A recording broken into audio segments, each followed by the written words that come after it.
Hi. Morning. I'm Kęstutis Budrys, new Minister of Foreign Affairs of Lithuania. So this is my first Foreign Affairs Council meeting. I'm looking forward to meet my new colleagues. And then first thing to do is to send a strong message that Lithuanians' support to Ukraine is ironclad. We continue with everything that we do right now. It means that we provide everything that is necessary for Ukraine's victory. And to achieve that, we need two things. It's to weaken Russia's economic and other war machine, and the other thing is to support Ukraine with everything what they need. So for the first one, we support, of course, the 15th package, and we say that it's not enough. We have to continue. We still have more than 600 European companies operating in Russia. We have to stop that because it's directly supporting Russia's economy. The second thing is we have to introduce the sanctions on the LNG, because even this year we are buying around 5 billion worth of LNG to Europe. And the third thing, what we are saying, we have to increase the tariffs for Russian and Belarusian goods. So this is to the Russian side. What concerns Ukraine, we have to stop blocking the military support and other financial support to Ukraine. So those 6.6 billion of euros of military aid, it has to be unblocked right now, because we cannot leave Ukraine in the position of the weak. We have to strengthen them, even if someone thinks that it's now the right time to go for the talks on peace. So this is on you. Yeah. About Georgia, you and your colleagues are going to discuss Georgia. Yes.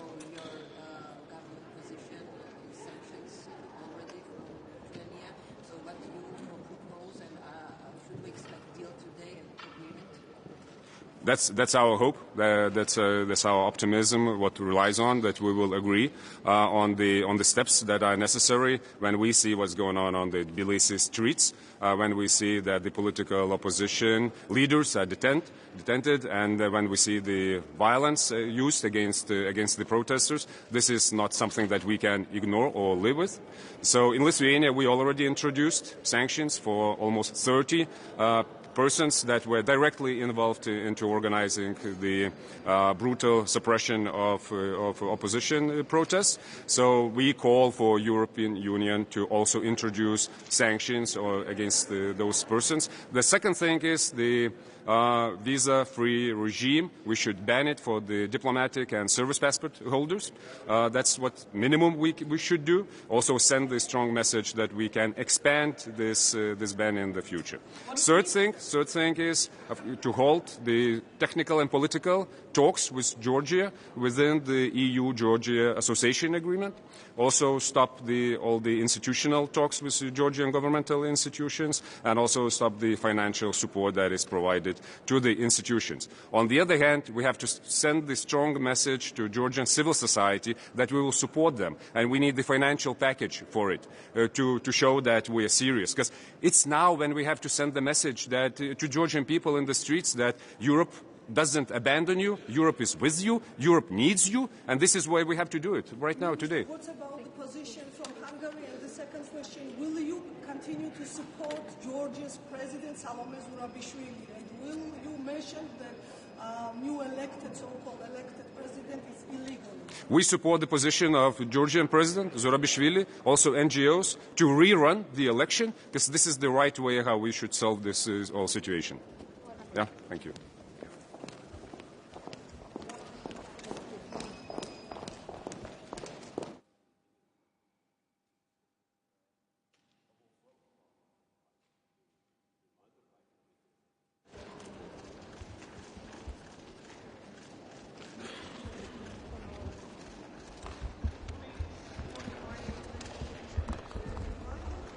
Great to be here again in a new capacity, though. So today I'm going to have my first Foreign Affairs Council. We are having three main topics. First Syria, then Ukraine, and then Georgia. And Syria, on Saturday I was in Jordan, meeting with the Arab nations as well as Turkey and United States to discuss the principles of engagement with the new leadership of Syria. What is expected from them? I think it's very important that the regional actors as well as the international actors see the picture in the same way and want this country to be stable, peaceful, and all comprising government in place. So therefore, I think it was important to agree on these principles. I've also tasked European top diplomat in Syria to go to Damascus to make the contacts with the new government and people there. So we will also discuss today in the Foreign Affairs Council how we engage with the new leadership of Syria and on what level we engage with the new leadership. And of course, what more steps are we willing to take if we see that Syria goes to the right direction. Syria faces optimistic, positive, but rather uncertain future, and we have to make sure that this goes to the right direction. On Ukraine, the foreign ministers today will adopt the 15th sanctions package. It includes the shadow fleet, sanctioning the shadow fleet. It includes also sanctioning the North Korean officials, as well as the Chinese companies who are enabling this war. So it sends a clear message that whoever enables this war to continue has a price to pay. And on Georgia, of course, all the developments that we are seeing right now in Georgia are not going to the right direction where the candidate countries should be. So we are going to discuss what are the consequences for the Georgian government using the repressions on the opposition and all the tools that they are using there. So what can we do on the European side? So one question is, of course, sanctions, and the other question is also limiting the visa-free regime.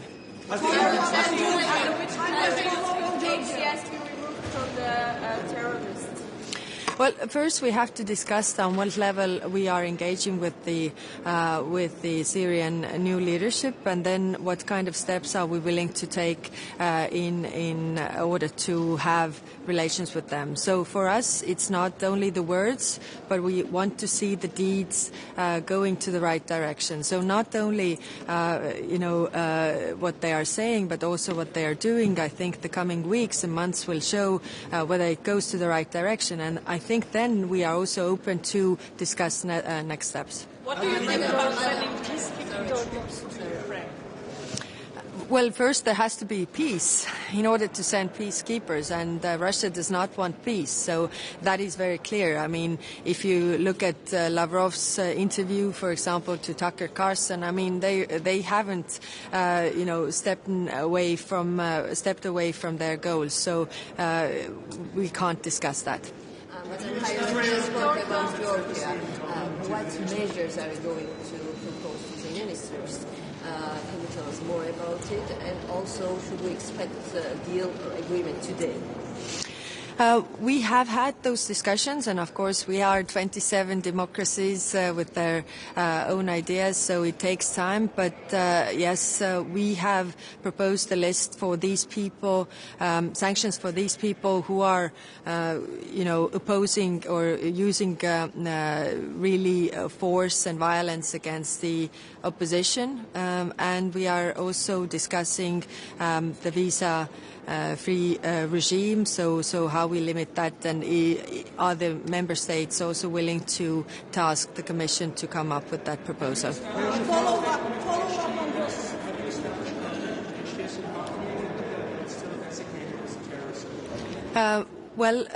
We are going to discuss today with the foreign ministers on what level we are engaging with the new leadership of Syria. Follow up on Georgia. So, as I understand correctly, that today you will propose already list of persons or about personal sanctions, and another, will you continue to support Georgia's President Salome Zurabishvili after so-called elections of new president? First of all, this list has already been proposed, so we are discussing this list, but everybody needs to agree to the list, and we are not there yet. So let's see if we are going to get there.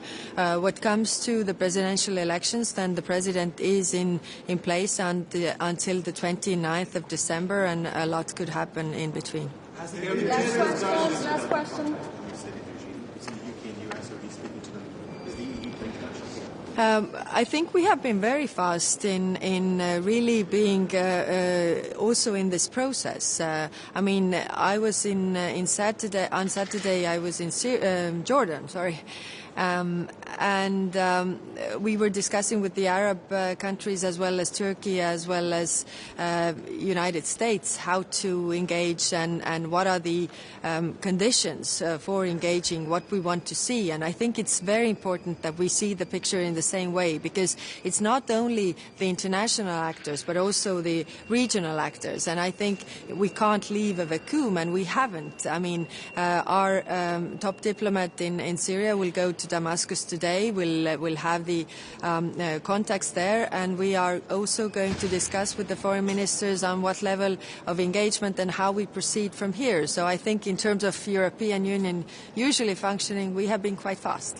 Representative, how you see what happened in Syria will affect Russian performance, or you see just a deal between Russia, Iran, and Turkey? Well, it clearly shows to everybody, and we can also talk about this freely, that Russia and Iran are not your friends, are not helping you if you are in trouble. They left Assad's regime, and that is a very clear message, showing that their hands are full elsewhere and they are weakened. And I think this is a positive message for the world. Yes. Okay, thank you, and we'll see you later.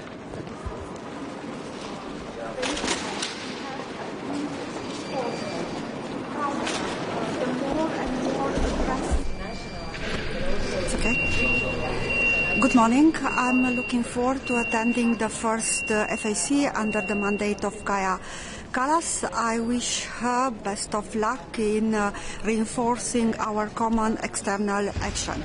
We will discuss today the Russian aggression against Ukraine, the situation in Middle East, and Georgia. On Russian aggression against Ukraine, I welcome the strong message of support from the new EU leadership during the visit in Kiev early this month. I will reiterate the need for more EU military support, given the situation on the ground. I welcome the adoption of new listings under the new EU sanction regime on Russian hybrid activities. I will ask my colleagues to think carefully on how we can use the instruments we have at EU disposal to counter the more and more aggressive Russian hybrid activities to affect our democratic societies, aiming at showing mistrust in institutions, creating confusion, division, interfering in elections, or manipulating the public opinion. The use of malign online campaigns and cyber attacks to affect democratic electoral processes is something we are all vulnerable at, and we should think together how we can use the EU instruments to address this important problem. On Ukraine as well, I welcome the adoption of 15 package of sanctions. On energy sector, the situation remains very, very difficult, and our support is crucial, especially in the winter period. On the situation in the Middle East, we will discuss Syria after the fall of Assad brutal regime. Priority must be given to a peaceful transition of power, to an accountable and inclusive government which safeguards the unity and territorial integrity of Syria, but also protects the fundamental rights of all the minorities. On Lebanon, we have to undertake all the efforts to fully implement the ceasefire agreement mediated by U.S. and France. On Israel, we are supporting the resumptions of Association Council between Israel and EU because we need a framework of dialogue with Israel. On Gaza, Romania remains engaged in international efforts to alleviate the humanitarian situation in Gaza. Recently, 15 children with their family have been transported to Romania to be treated in the Romanian hospitals. Finally, on Georgia, of course, we are concerned about the latest developments following the government decision to postpone the EU accession negotiation until 2028. On EU response, any measure should be well calibrated, well targeted in order to avoid impacting the Georgian population. Thank you. Minister, about Georgia, one follow-up. So Romania will support personal targeted sanctions and also to suspend visa-free for diplomatic passports. This is a point of discussions today. So we are analyzing the situation. I think what is really important, as I said, is not to affect the Georgian population, which supports the EU accession. So this is really important. We are going to discuss this today. Thank you. Yeah, thank you. Thank you.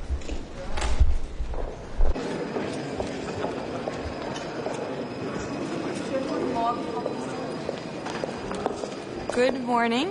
Good to be here. I'm very, very glad that today we will be adopting the 15th sanctions package, where Sweden has contributed substantially to the listing of several vessels in the shadow fleet. And we have to continue with these listings because they do cause harm to the Russian economy, even though the Russian propaganda is trying to tell us differently.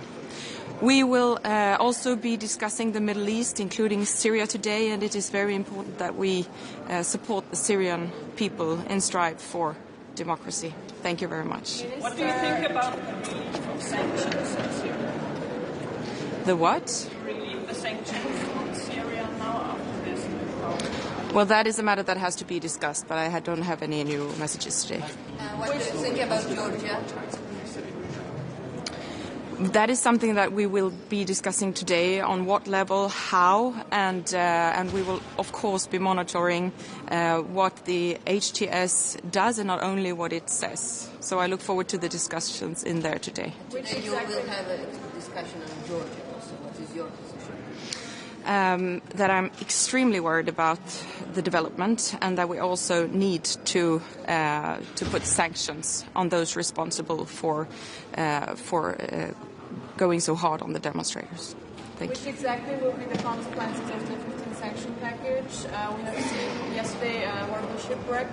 What could be measures to be taken in order to prevent this kind of ticking environmental time bombs of Russia for the sanctions? They are ticking environmental bombs, and that is why it's so important to put sanctions on them. We are in the Baltics, for instance, extremely worried about what could be the potential consequences of these ships in our area. So we constantly have to keep on working on the sanctions, and we are already delivering information for the 16th package in order to sanction more vessels. But I'm convinced that we also have to look into the insurance demands on these. What do you think about Macron's proposal of peacekeeping? Well, I think that discussion is a bit too early at this point, and that it is up to Ukraine first to decide when and how to and if to negotiate Thank you very much. Thank you. Thank you. Hej. Välkommen hit. Ska vi börja med SVT. HTS då? Vad tycker du att EU och Sverige ska ha för relation med dem? Ja, det är ju precis det som vi ska diskutera idag. Dels på vilken nivå som om man ska föra samtal, om man ska göra det. Och det gäller ju också hela tiden nära att titta på vad HTS gör och inte bara vad de säger. Men baserat på det du har sett hittills, vad tycker du? Nej, jag tycker att den frågan är lite för tidigt väckt. Jag ser mycket fram emot diskussionerna här inne idag, så vi kommer att kunna få återkomma till det här. Det väcks initiativ här och där för fredssamtal, Ukraina, Ryssland. Vi har hört samtal om att eventuella europeiska fredsbevarare i Ukraina. Vad tycker du om det här? Jag har egentligen ett väldigt tydligt budskap, och det är att det måste vara upp till Ukraina att bestämma om och när man vill föra den typen av förhandlingar. Det som är mitt 100-procentiga fokus, det är att öka stödet från oss men också från andra för att Ukraina den dag de vill förhandla ska kunna göra det från en så stark position som möjligt. Nu ska ju Zelensky komma hit på onsdag och det verkar ändå som att man ska diskutera någon form av stöd eller närvaro på marken. Vad förväntar du dig av det mötet? Nej, jag följer ju det här naturligtvis, och jag är glad att den nordisk-baltiska kretsen är också representerad vid bordet, och jag ser fram emot att ta del av vad man har kommit fram till. Men än så länge är inte mycket känt om vad som står på dagordningen. Om relationen till HTS, där ser du några problem med det faktum att organisationen finns med på en terrorlista som FN har i alla fall? Ja, men det är klart att det får konsekvenser, och det är ju en listning som EU också följer och därmed också Sverige, och det är ju en faktor som vi får väga in i när vi nu diskuterar hur vi ska arbeta vidare och vilken typ av relation man ska ha med den här organisationen. Israel vill utvidga bosättningarna på Golanhöjderna. Hur stort problem är det? Nej, det är ett stort problem, och det är någonting som vi har varit tydliga med att beklaga. Också från EU-nivå, och det står vi fast vid.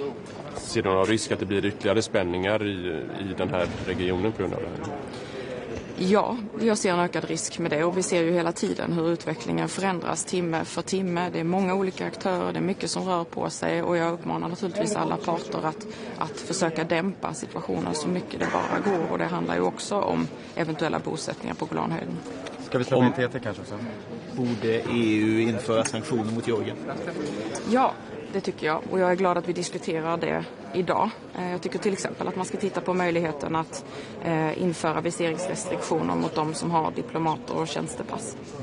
Ungern var väldigt tydliga förra veckan. Peter Kjärt och din ungerska kollega sa att det var inte han intresserad av, han skulle stoppa det. Hur ska man övertyga dem? Jag har hört lite olika uppgifter där det kanske snarare handlar om vilka man kan tänka sig att rikta sanktioner mot, så att vi kommer att få återkomma till det. Men vi från Sveriges sida kommer att driva på att det ska märkas och kännas om man har bidragit till våld mot demonstranter. Om det inte blir en EU-sanktion, är Sverige villigt att på något sätt ta ett eget initiativ och sanktionera tillsammans med några andra likasinnade? Sverige jobbar ju genom EU, det är ju vår plattform för sanktioner, och därför kommer vi att se till att vår röst är mycket stark i den här diskussionen idag. Jag tar en sista fråga från SVT. Kan du säga någonting om det här 15:e sanktionspaketet och innehållet i det? Jag är väldigt glad att vi idag antar det 15:e sanktionspaketet, som bland annat innehåller drygt 50 fartyg i den så kallade skuggflottan. Det här är ju fartyg som bidrar till den ryska krigskassan, och där det är viktigt att vi då inför sanktioner. Och där Sverige har bidragit till listning av 7 av de här fartygen. Och vi jobbar redan nu med information för att kunna lista ytterligare ett 16:e sanktionspaket efter nyår. Och hur många fler båtar skulle finnas i det då, eller fartyg? Så många som möjligt, men någon exakt siffra har jag inte. Men det här är som sagt, alltså, olja och gas utgör ju 2/3 av intäkterna för den ryska krigskassan. Så det är ju viktigt att vi hela tiden försöker att utöka sanktionerna för att det verkligen har effekt. Sen försöker Ryssland säga att det inte har effekt, och det är ju bara propaganda för att vi ska sluta med det här. Men det innebär att vi måste bara öka trycket ännu mer. Bra. Tack. Tusen tack.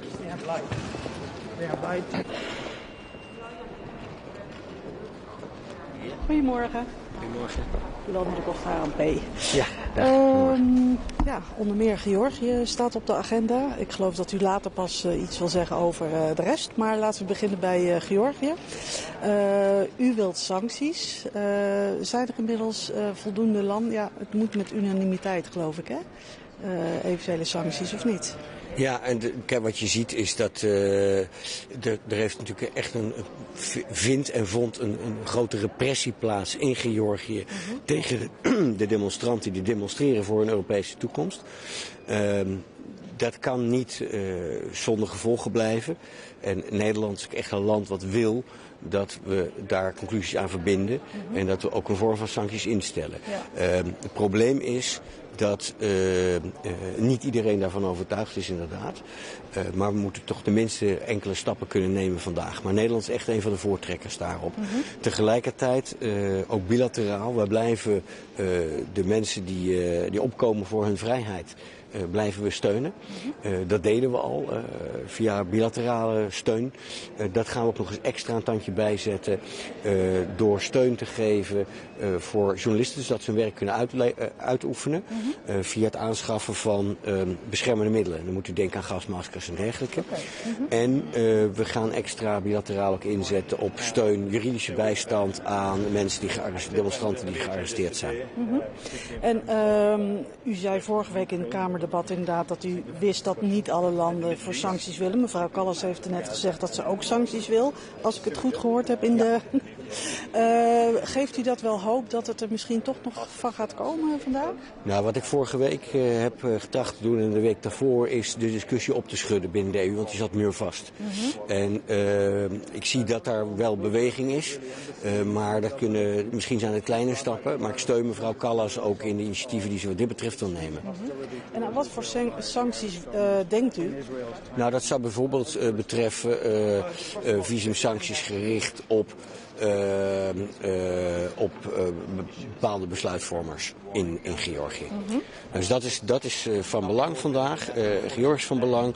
Oekraïne uiteraard blijft van voluit belang. Betekent, ik ben blij dat we vandaag formeel ook dat 15e sanctiepakket kunnen aannemen. Inclusief de schaduwvloot. Ik denk dat het echt wel van belangrijk is om dat politiek te markeren. De voortdurende steun aan Oekraïne ook te markeren. Op het Midden-Oosten zijn we natuurlijk druk met Syrië.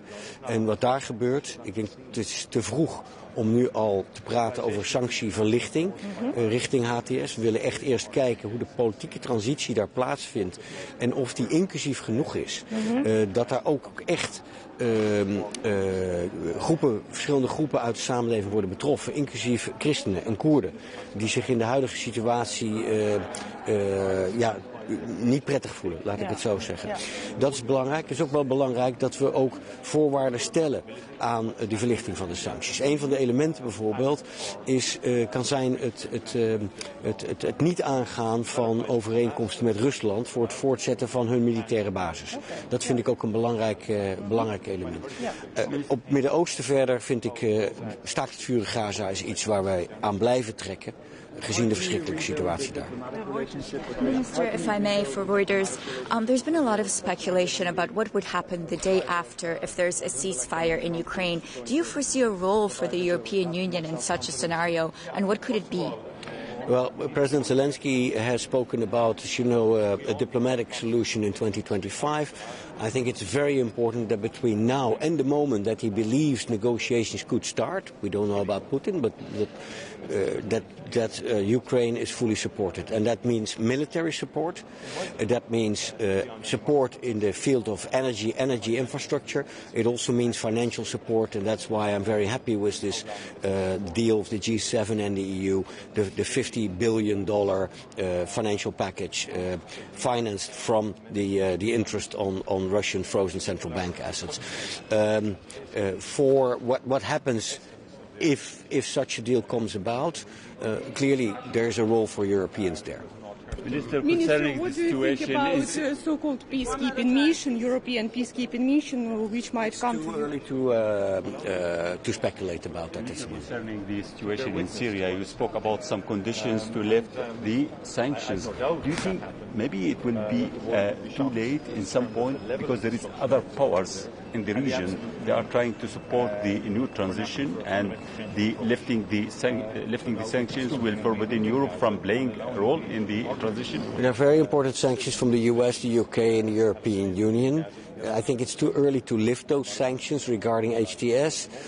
We really would like to condition that on an inclusive political transition. Inclusive means also including the rights of minority groups such as Christians and Kurdish groups. And there are many others we can. I think it's also important to look at conditionality because regarding the Russian military bases in Syria. We want the Russians out. Nog één vraagje over Georgië. Bent u bang voor een burgeroorlog daar? Op dit moment kan ik daar niet... ik heb geen glazen bol wat dit betreft. Het is wel heel belangrijk, die repressie is enorm. En we willen de mensen tegen die repressie steunen. Er is nog één ding wat ik hier wil noemen, wat in de wandelganger speelt en niet formeel op de agenda staat. Dat zijn de verkiezingen die in Roemenië zijn geweest. En de mate waarin die verstoord zijn. Roemenië geeft aan, geïnstigeerd door een statelijke actor, via sociale media. Dat is echt iets wat bij velen hier leeft. Want we hebben natuurlijk in de aanloop naar de verkiezingen Moldavië op 20 oktober gezien in welke mate Rusland dat trachtte te verstoren via cyberaanvallen, sabotage, cashgeld om stemmen te kopen en dergelijke zaken. Desinformatie ook. Wat is voorgevallen Roemenië, nu ook in een EU- en NAVO-lidstaat is voorgevallen, is buitengewoon ernstig en verdient echt nader onderzoek. En dit is een groot gesprek in de wandelgangen, merk ik al. Minister, in terms of 2025, last short question, if I may, what is your prediction, expectation in terms of Russia and Ukraine? So what kind of outcome, military and political focus? I cannot predict. I know that President Zelensky has spoken about diplomatic solutions in 2025. Between now and the moment he believes that a negotiation could start, and we don't know about the Russians, we don't know about Putin, we see his actions on the ground, but between now and such a moment, it's important to fully support Ukraine. In terms of military support, in terms of non-military support, especially energy and energy infrastructure, and in terms of financial support, and then I point to the $50 billion package financed from the income on Russian frozen central bank assets. I think that is very important, and we need to increase that support wherever possible, because Ukraine really needs it at this moment. Thank you.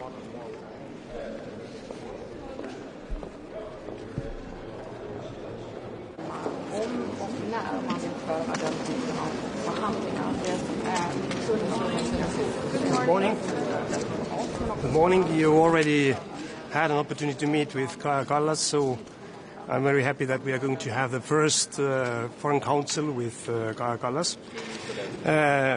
Main topic is, of course, Ukraine. I'm happy that we were able to agree with the 15th sanction package, but not happy that we are not able to, probably, let's hope that it's going to differently, to deal with the European Peace Facility. We need to give this 6 billion euros to Ukraine as soon as possible, because we need to understand that we are going to enjoy the Christmas, and Putin is pushing heavily.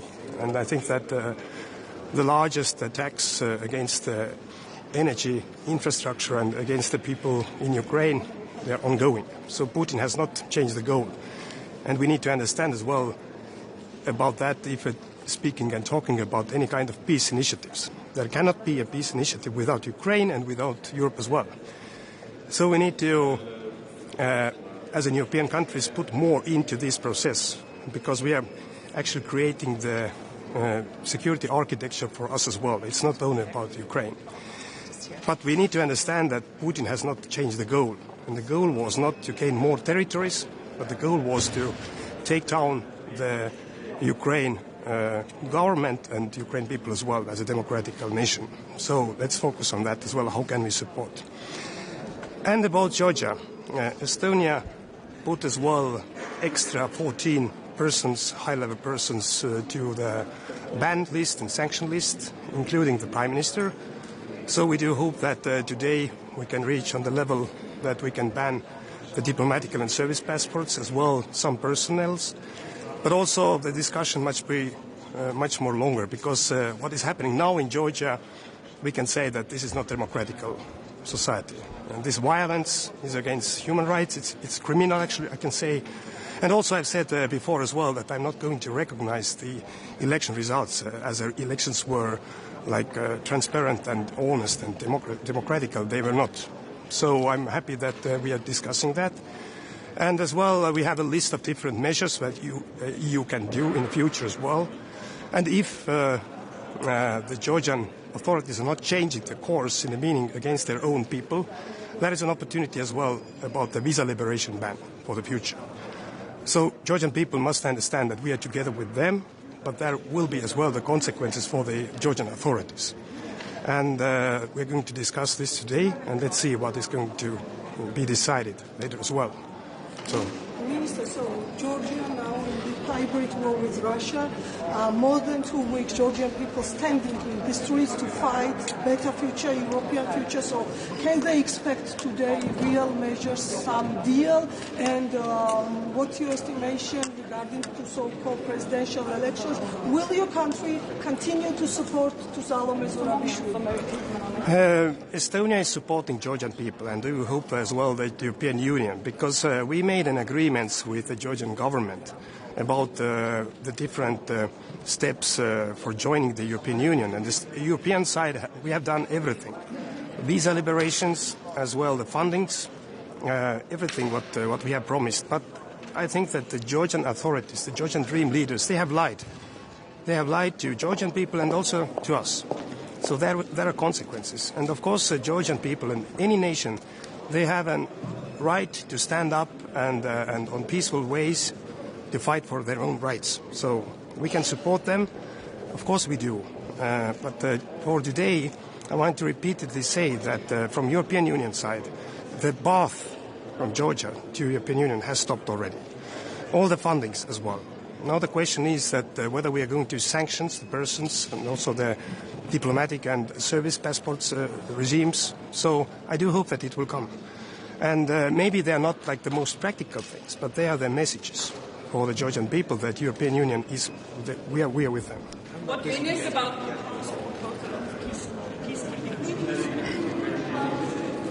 We have had many different proposals, and it's not anything new. President Macron already in spring said something about that. But, of course, we need to discuss what will be the security guarantees if the peace will come, and Europe must take part of that. But the case is that, as I said before, Putin has not changed the goal. Let's support Ukraine right now, because Ukraine is fighting. The second is that peace must be just and also long-lasting. Though I am in a very clear position about security guarantees, that the best and most efficient security guarantee and working security guarantee is the membership of NATO for Ukraine. But in any cases, we must be ready to take part of. But actually, Ukrainians, they are not asking any kind of missions right now there. They're asking weapons, they're asking air defense, they're asking support. Let's give it. Hungary has brought the Sorry?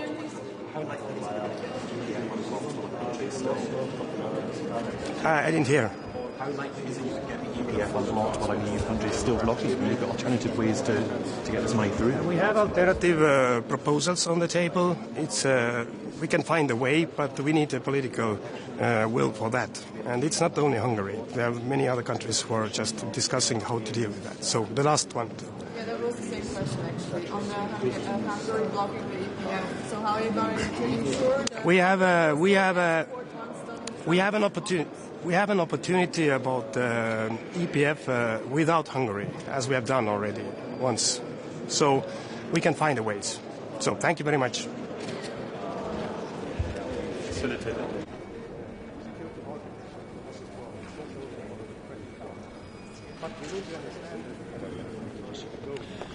Good morning.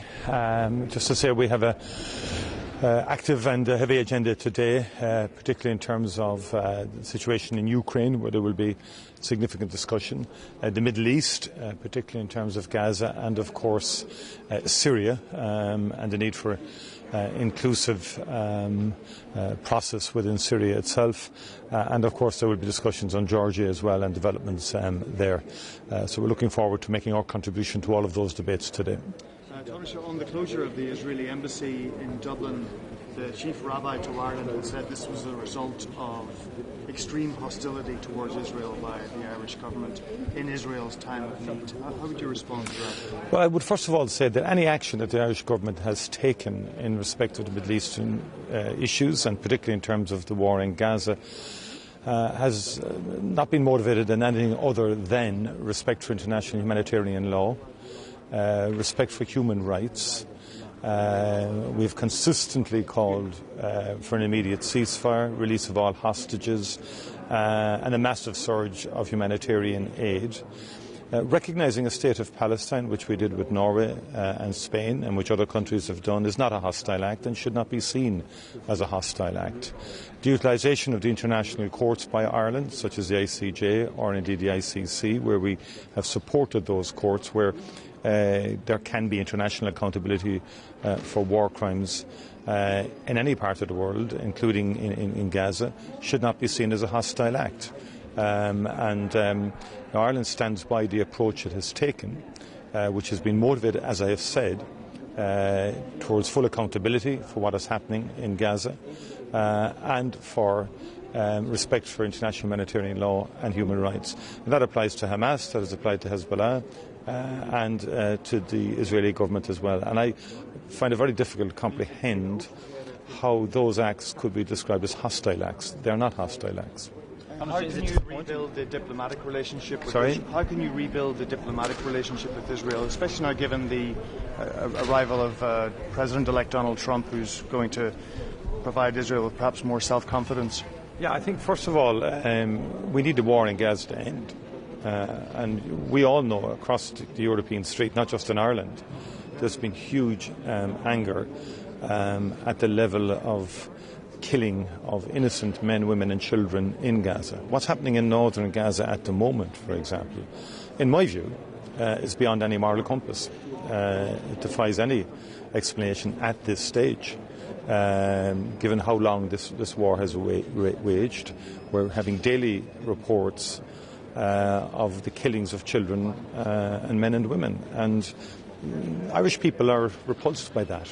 That's basically the essence of the Irish response. And we believe passionately that there's an alternative route now. And we would say to Israel and to all concerned to open up Gaza to the international community, to allow the international community in, to allow the media in, to bear witness to what is happening. I've no doubt if that happened that the world would be shocked in terms of the level of destruction that has occurred there and the absolute need for a fundamental change of approach to now reconstructing and rebuilding Gaza and allowing the ordinary citizens and civilians and Palestinians living in Gaza to get on with some modicum of a life, because at the moment it's horrendous. Government formation talks. If there is a deal done with the independents, do you believe a cabinet seat for one of their number is a fair proposition? Again, there will be discussions on those issues. I'm not going to get into specifics today in relation to that. I think the Fianna Fáil, Fine Gael have strong representation now in the Dáil, and ultimately the government structures will have to reflect the strengths of all concerned. We will have further talks with the Labour Party this week and with the Social Democrats, but we will also have talks with the independents. What I'm focused on is putting together a government that can last 5 years, and that will obviously entail compromises and will mean that we have to make sure that we put a solid combination together that can last to 5 years. And if that is with independents, for example, that would mean a significant number of independents to give that solidity to go 5 years. I've been a long-term believer in the need for governments to go full term. We facilitated the confidence supply agreement from the opposition during Brexit and when Ireland needed that sort of stability.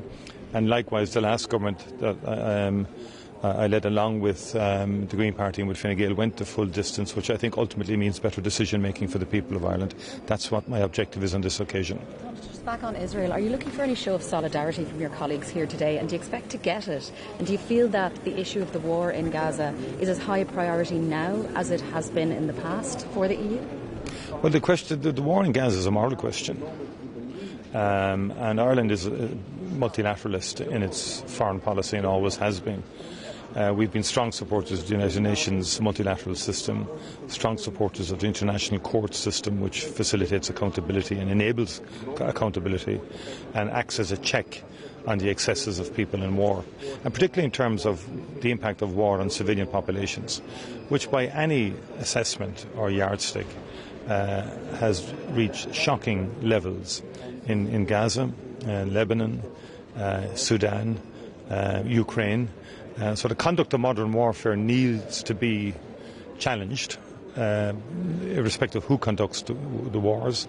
It needs to be challenged, and Ireland is strongly, as a member of the United Nations, supportive of the international institutions that try and enable accountability on all of these matters. And that is a position quite a number of EU member states support. So we're not going, today's meeting will focus on Ukraine initially, because there is a lot of pressure on Ukraine, and the attacks on the civilian population by Russia are appalling in terms of the energy infrastructure and the attempts really to freeze Ukrainian people over the next number of months. And the Middle East is very, very unstable right now, and we've got to focus on Syria as well as Gaza and the Palestinian question, and that will happen today. And we're more focused on those issues. And, you know, Ireland, along with Norway and Spain, have taken a lot of, put it to sort of a lot of hostility from Israel in respect of the decision to recognise a Palestinian state, notwithstanding the fact that everybody believes, or well, the vast majority of people believed for a long time, that a two-state solution was the only logical way to a resolution of the question. Do you have any expectations about an EU-Israel association agreement, and is that more important now, perhaps in the light of Israel's closure of the embassy? Well, I believe that will come up for discussion today. I believe the High Representative has some proposals on that. The Ireland position will be that in the event of the convening of the Association Council, it cannot be business as usual, and that Gaza and humanitarian and human rights issues have to be on the agenda. And we also believe there has to be, parallel with that, a high-level meeting between Europe, the FAC, and the Palestinian Authority, because the support of the Palestinian Authority is vital to enable, again, stability in the West Bank, but also reconstruction of Gaza. Thank you very much indeed. Good morning. Good morning. Good to see you all again. And the last Foreign Affairs Council before 2025, and the first one with the High Representative Kaja Kallas. So it's important to support her. It's important to support her strong ambition and agenda for the EU unity and for more efficient working methods, but also for more EU's voice in the world. So we'll have the breakfast on the working methods, ministers only, so my intention is to fully support her agenda. And then, of course, in the working session, we'll have the formal acceptance of the 15th sanction package. If we look back at the beginning of the year, when we had not put any shadow fleet tankers on the sanctions list, now we have 118. I think I counted rightly. And we need to do more, but it's a good first step. Close coordination with the US, UK, other actors in this regard. Oil and gas still remains Russian main sources of finance for the war in Ukraine. So we speak about more support for Ukraine. The first step should be limiting Russia's access to money, to technology, and to global connections with third countries, enabling avoidance of sanctions. Then on support to Ukraine, we will have an exchange with Andriy Sybiha, Ukraine's foreign minister. We had an extensive discussions with him during the NATO foreign ministers meeting beginning of this month and the OSCE ministerial. So he's well aware of where Latvia stands on this, but also we had a good exchange on confiscated assets of Russia. Our strong position is, just as the central banks of the Nordic Baltic countries, Poland and a few others, that there is both a legal and practical case to use Russian confiscated assets for the reconstruction of Ukraine, and we should be able to move ahead with that. So I will raise those points. I don't expect any decisions today, but I will raise those points and we will continue doing that. Then we have a separate agenda point on Georgia. You have seen Georgian people standing strongly for their European future, and that is not what the authorities are standing for. So there is a big delta between those two. Plus we have seen violations of some of the most fundamental rights that we all have signed up to, right of association, freedom of expression, and so on and so forth. So I've put a number of Georgian officials on the national list. They are not welcome in Latvia. So we will discuss at the EU level and take some decisions, we expect, also with regard to the possibility of travel with diplomatic or service passports or some other decisions. And then, of course, discussion on the Middle East, Syria. Situation is developing very fast. For now, the steps on the peaceful transition in Syria have been very welcome. We remain in touch with a number of actors. I was in Washington just until Saturday. So with our US partners, but also with Turkey and others. So there is a wide international engagement and interest on making sure that the situation in Syria remains peaceful, remains such that enables stability and peace and doesn't create risks of terrorism for any of the countries outside Syria. So there is a lot of vested interests from the EU in that situation. Okay, I heard nothing, so please.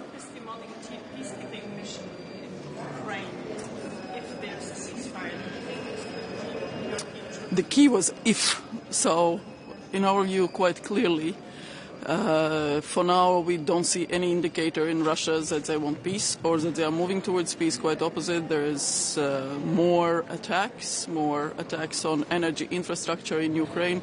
So for now, to have any chance of decent solutions with regard to any peace talks or anything, Ukraine has to be strengthened on the battlefield. Hungary is talking about Georgia. What's your position regarding to targeted sanction and list of sanction? What about the position of Hungary? We already know that they will block this decision, and will you continue to support Salome Zurabishvili in the future? One by one. As I said, our position is pretty straightforward as the Baltic states, but also as the EU. We have put a lot of efforts, money, resources in Georgia's European future, and it has been the wish of Georgian people to be European. So we don't see that changing. Public polling and the constitution is as it is. So it's quite clearly the authorities have to decide what their next steps are, and our expectation is that they will comply with the wish of Georgian people. So as for the violations of human rights and others, that is why we have EU global human rights mechanism. So we'll discuss. Again, we need unanimity. I don't want to predict what Hungarian position will be. Hungary has blocked the European. Oh, I can't say that. I'm sure that Kaja Kallas was able to explain that, but from what I understand, she's been in extensive contact with various actors in the region, so I wouldn't expect us to be too slow or anything. There's a very clear interest by all of us, both with regard to security issues, stability issues, but also the situation inside. I mean, there's a chance now to really have power in transitions that ensures rights of minorities and that ensures some ability to govern in a way that does not involve authoritarian regimes suppressing people and all the human rights violations that we have seen. Hungary has blocked the European Peace Facility. How would you like to ensure that the support for Ukraine will remain steadfast, even if the U.S. We have to unblock it. I mean, we have to get to unblocking it. It's absolutely ridiculous to do that. And how? What's the strategy here? There are various proposals on the table. This is not the place to sort of go through them, but there is a scenario, but it's absolutely unacceptable. Thank you. Thank you. Minister, one question, please. Softly. Yes. Our colleagues are making me busy. Sound colleagues. Sorry for that. Minister, how do you see what's happening in Syria will affect Russian performance? Or do you think it was just a deal between Russia, Iran, and Turkey? Listen quite clearly that anyone who first runs an authoritarian regime and associates themselves with Russia will fall eventually. We have seen that in other countries. We have seen that in Syria. So this transition of powers that we are seeing is actually quite well managed for now. It has to be inclusive. It has to be guaranteeing some justice, fundamental rights, stability, but also making sure there is no risk of terrorism to the neighboring states or other states. So Syria, as a peaceful country, as a stable country, with a chance of development for its people, is something that we will support. But you didn't tell me how what happened in Syria will affect Russia's performance on the world stage, or it was just a deal? As I said, the Russian and also Iranian stance is weakened through this development, but that was predictable because you cannot prop up authoritarian regimes suppressing their own people. So it was logical development. As long as you are supporting the process in Syria, do you think that lifting the sanction late will make the space for other players to play a bigger role in the transition? We will see. I mean, step by step. Again, it's early on. We are days in the process. This is not even a week, so we'll see. We'll see, step by step. But we have an expectation that the situation can be managed for the best interests of Syrian people. That is the most important part. Minister, on Ukraine, there's been a lot of speculation over the past days about the day after. So the scenario in which there is a ceasefire and whether EU countries would have a role in Ukraine in that scenario. What is your position? For now, we don't see Russia giving up anything. All the indicators show that Russia wants to fight, continue to fight. There is no move to peace or indication to peace talks. So to ensure that it happens at some moment, Ukraine has to be in the strongest possible situation on the battlefield. So we concentrate on that. We have to continue providing Ukraine with what it needs and protecting its energy, infrastructure, people and everything. I thank you.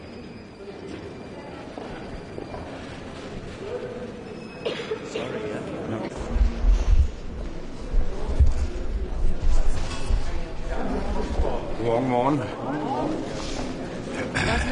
Velkommen til Tak. Tak. Et spørgsmål til Syrien fra min side. Der er jo en debat, der er genopblusset igen i forhold til repatriering af europæiske statsborgere i Syrien i forhold til den ændrede situation i landet.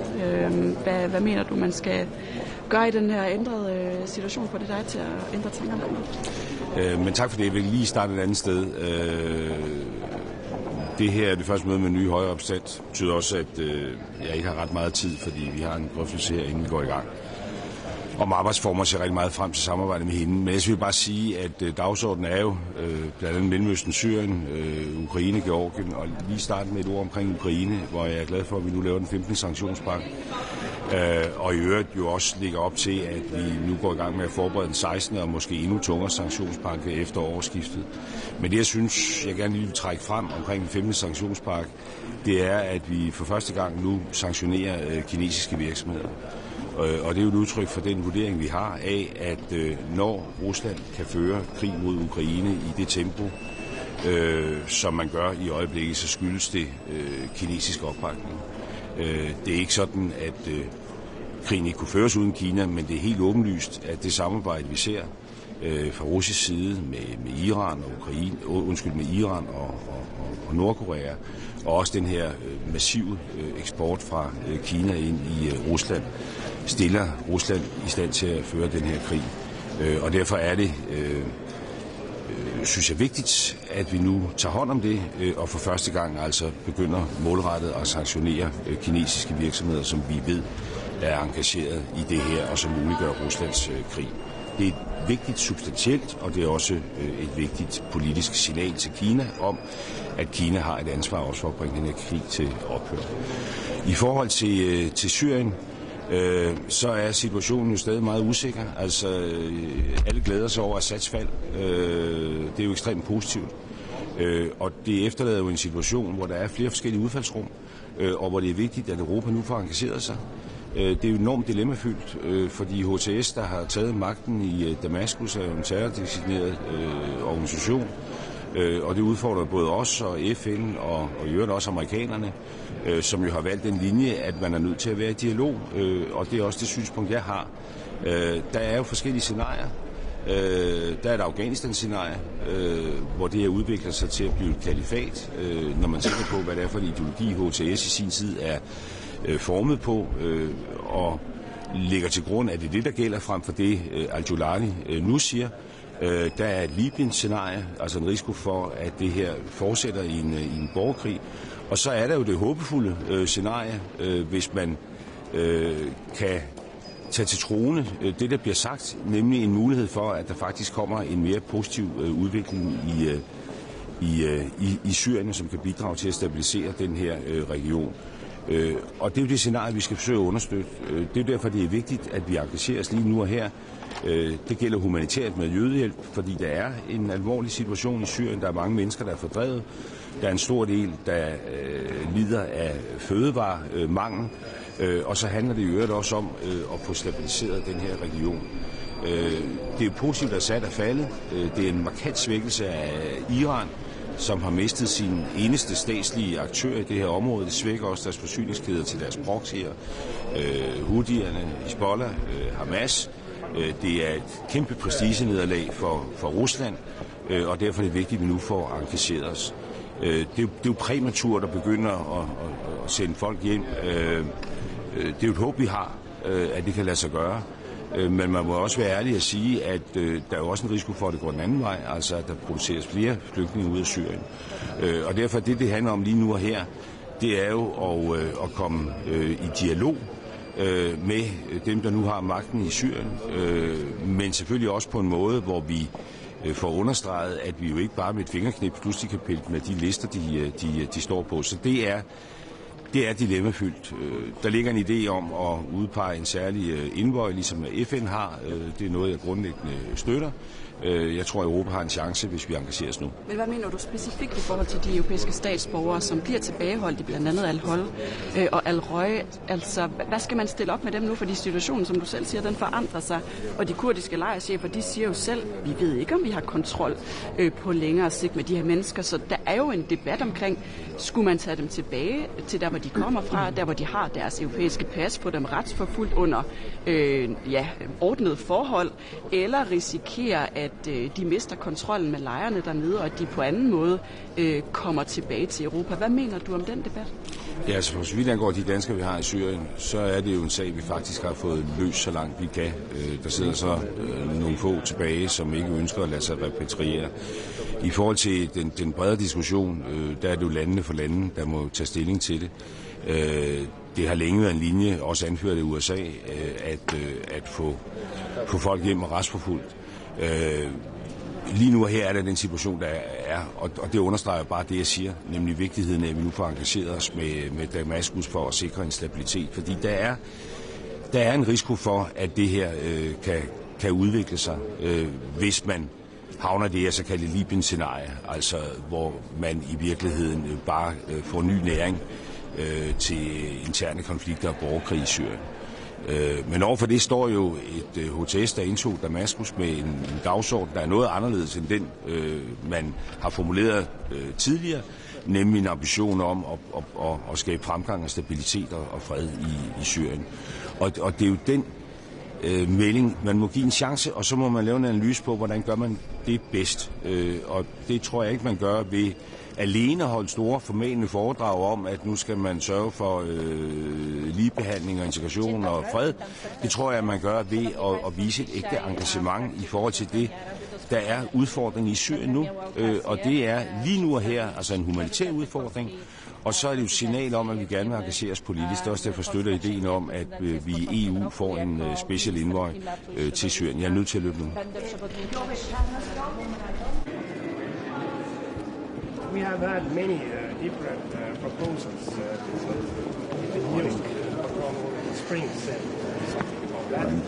But course, we need to discuss what will be the... So, good morning. This is the first Affairs Council chaired by the new High Representative, Mrs. Kaja Kallas. I look forward to working with her. Situation on the front line in Ukraine is very difficult, and we need to fully implement our security commitments. Croatia continues to assist Ukraine across the board. We follow the events in Georgia with great concern. It's key to de-escalate the situation there, to restore the dialogue and to prosecute all those responsible for violence.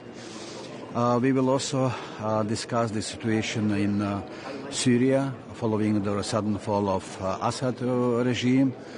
The first announcements by the new authorities are welcome. Actions will be more important.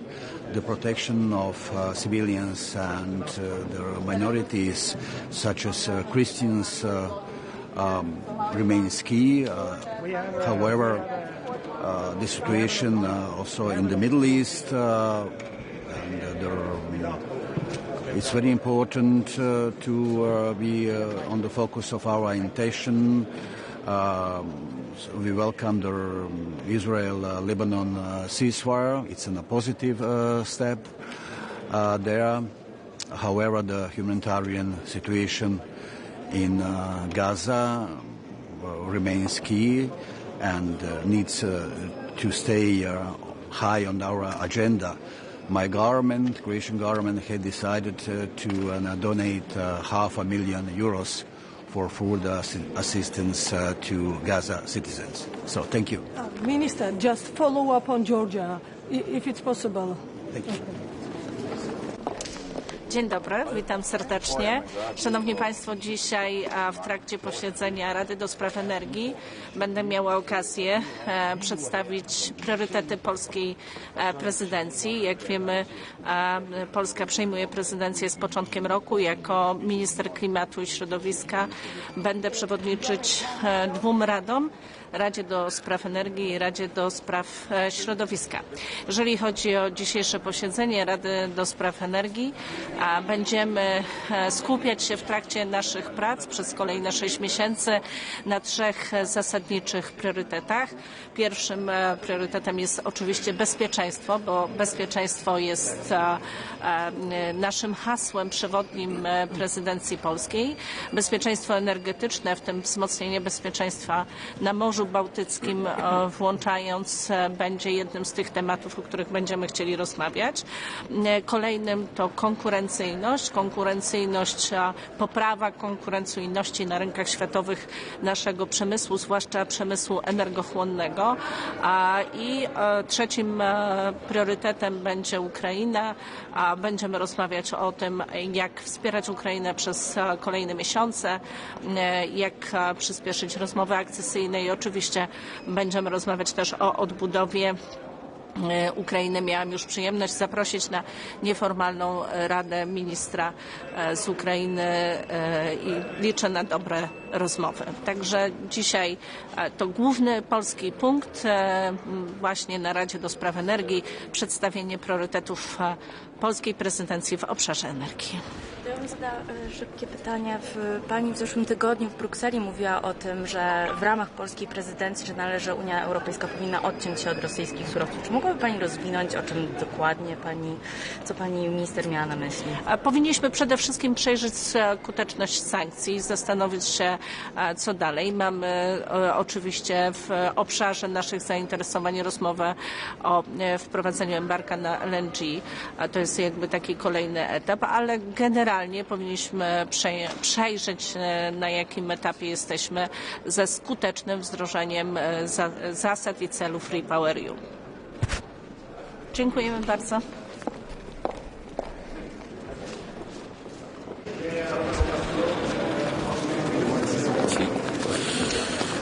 Mesdames et messieurs, bonjour. Voilà, C'est mon premier conseil Affaires étrangères comme nouveau ministre belge des Affaires étrangères avec un agenda très chargé.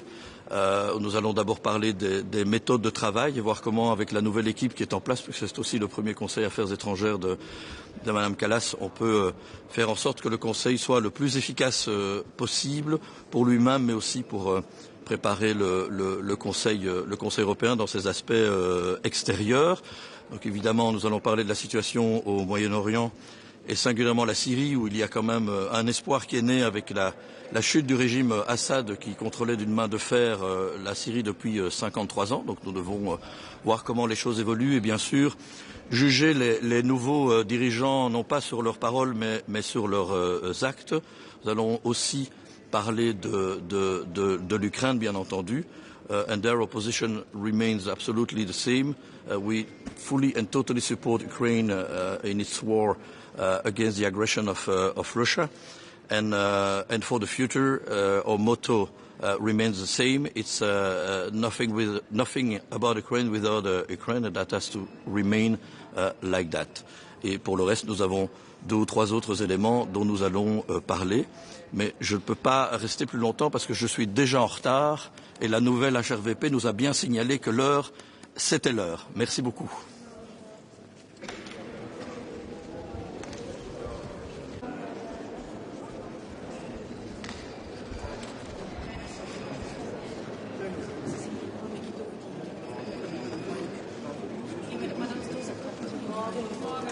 Guten Morgen.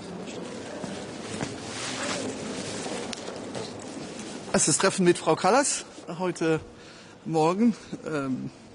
Wichtigen Themen, keine einfachen Themen und vor allem wieder überall Ärger und Zivilleute, Bevölkerung, die leidet. Über Georgien sehen wir, dass es nicht in die richtige Richtung weitergeht.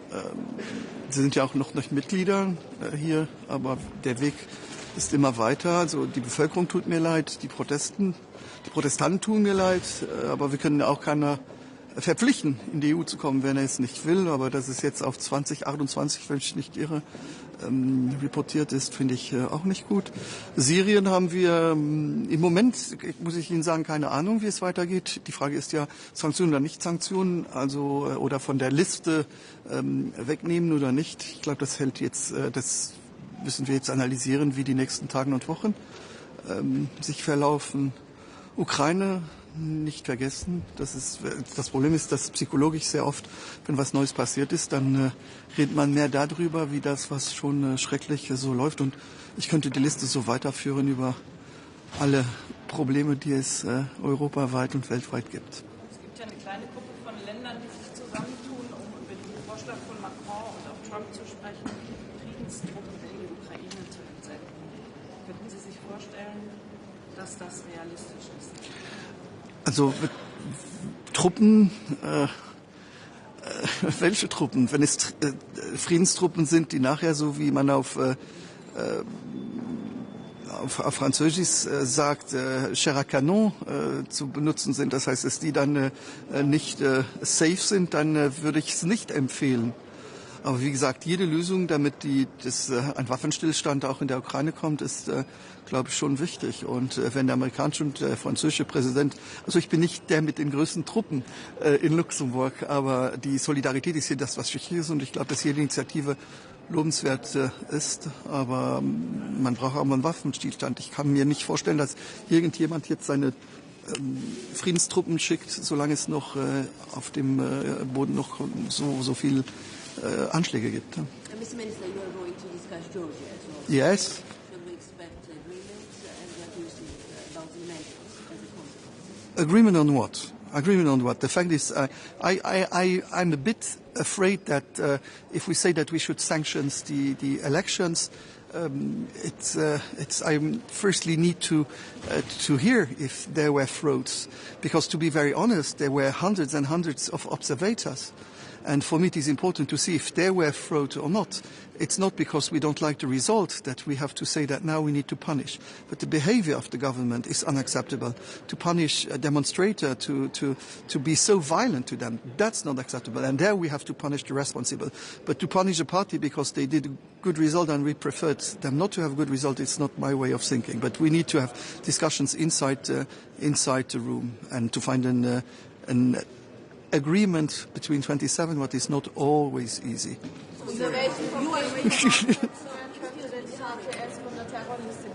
Bitte? Ich glaube, dass es nicht für heute ist. Ehrlich gesagt, die sind jetzt eine Woche da. Und man muss jetzt sehen, wie es weitergeht. Im Moment muss ich Ihnen sagen, dass es eher, ich will nicht sagen beruhigender ist, aber es ist auf jeden Fall nicht schlimmer, als man hätte sich erwarten können. Aber man soll nicht vergessen, sie sind frühere Terroristen. Die sind von Al-Qaida abgetrennt und sind keine Engel, ne? Und sind keine, ich weiß, die ADN, also den Harddisk ist noch immer nicht gut. Aber die Aktionen sind die wir wirklich dann analysieren müssen und dann um ein Urteil zu haben. Aber jetzt, um zu sagen, ob sie jetzt schon von der Liste sind, ist für mich viel zu früh.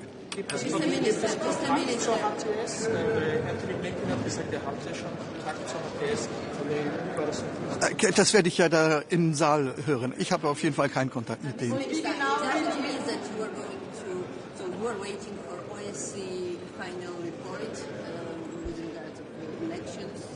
No, there are two things. One thing is elections, fair elections. The fact is, if there are fair elections, it's not because we don't like the result that we have to blame, but it's the behavior of the government for the moment, the political responsibility, how they treat protesters, how they really are going in the wrong direction. That's something you have to condemn. But then there are people, responsible of people, but you can't blame the result of elections. Ja, genau wie die EU in Syrien Fakten schaffen, weil im Moment sieht es ja eher aus, danach müssen die Türkei und Israel hier als erstes vor Ort sind und in der Region ein. Im Moment sieht es auch so aus, also noch einmal, wir sind nicht Schiedsrichter der Welt.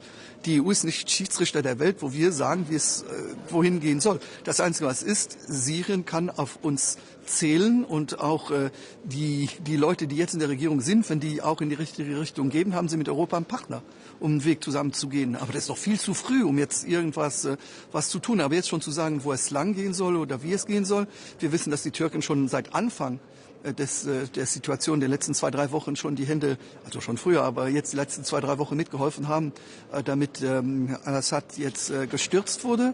Aber die Europa ist auf jeden Fall ein verlässlicher Partner, wenn die auch in die richtige Richtung gehen. Was wären denn konkrete Dinge, die die HTS machen könnte, um bei Ihnen eher für Beruhigung zu sorgen und zu sagen, dass Sie ein Partner sind? Wir haben jetzt im Moment noch nicht Falsches, jetzt total in die falsche Richtung gesehen. Noch nicht. Aber man soll ja wissen, dass, wie gesagt, der Harddisk ist nicht gut. Man kann ja immer rebooten, aber ich weiß nicht, wie weit man total Reboots machen kann in diesem Fall. Aber wenn die eine demokratische Transitionsregierung haben möchten und faire Wahlen und ein Land, wo die Leute in einem demokratischen System leben können, wie das bis jetzt der Fall war, dann können sie auf jeden Fall Europa zählen. Aber im Moment ist es viel zu früh, ist ja verfrüht, um jetzt irgendwie schon was festzuhalten. Ne? Okay, tschüss. What do you want to hear? As long as you don't get the answer you want, you will continue to ask questions. Responsible persons are from ruling party, not from people. Yes, so can we expect something regarding for those responsible? I can discuss with you here, but the discussions are in the room. So I will go in the room. I just want to tell you that elections is one thing, but responsibilities of bad behavior are another thing. I, for myself, won't block, and I'm in favor of sanctioning people who doesn't want to respect people. But elections is something else. And if they have been right, but the way to Europe is getting, it's a pity for them. I just want to tell, and especially for the young people, because they had full of dreams, of wishes, of European future. And for political reasons, everything has been destroyed. Voilà. Bye. Hello. Good morning. Yes, so the Hungarian president has chosen as the main priority the competitiveness. Firstly, secondly, and thirdly. And among other issues, we put on to the agenda the geothermal issue, which is one of the renewable sources, and indifferently to the others renewables, to the weather-dependent renewables, this is sustainable, secure, and could provide affordable prices.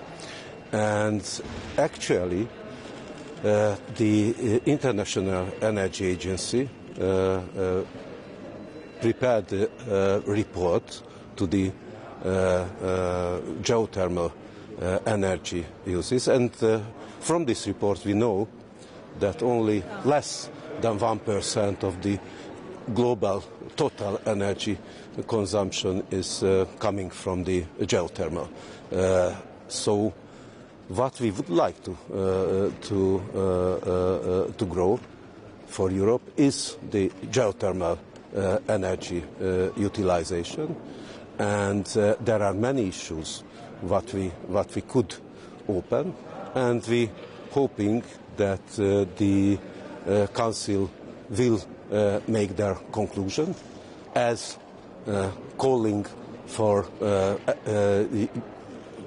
new geothermal energy policy by the Commission. This is the first issue. The second one is that the new Commissioner will express their ideas, their thoughts regarding the future energy policy, and all the European member states can exchange their views what we have to follow in the near future regarding the energy policy. And thirdly, that in the lunch we will have the opportunity to make exchange views with the Acer. What is the current situation and what is the current phenomenon in the electricity market? There are very high volatile prices, and this phenomenon makes new challenges for entire Europe. So the market integration, the coupling of the electricity system is suffering actually a lot. So we will have the opportunity to talk about this electric market changing words. Thank you very much. Miniszter úr, hadd kérdezzem meg, hogy a geotermikus energia magyar szempontból mit hozhat nekünk ez a mai konklúzió, amit terveznek elfogadni? Hát ugye jelenleg mi 6%-át használjuk az energiának geotermiából, és a magyar adottságok kifejezetten kedvezőek, úgyhogy mi azt gondoljuk, hogy ez egy évtizeden belül megduplázható, és hát azt gondoljuk, hogy ehhez az EU-nak a energiapolitikája nagy mértékben hozzásegíthet, hogy ezt ki tudjuk aknázni. Minister, will you be discussing the end of the Ukraine gas transit agreement? Are there negotiations to keep that gas flowing? Yes, it is. This is a current issue, but we will have the opportunity to talk about this issue as well. Can you give us an update on that? What's the state of play? We will discuss, and in the afternoon I will share with you all the conclusion. Would it be helpful for the Commission to step in and support Hungary in the renewal of the gas transit agreement? Yes, of course. Thank you. Thank you.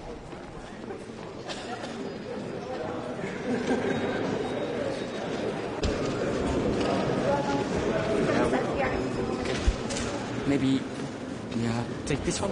Yeah. This one? Yeah. Okay, good morning to all of you. Rainy Brussels in winter, a very important day today, yet another Energy Council. At a key moment, a turning point also, the first Energy Council together with the new Commissioner, Dan Jurgensen, to have a debate, a policy debate on the Energy Union, a timely debate. It is this week, 20 years ago, when the Energy Union was decided at the level of the heads of state.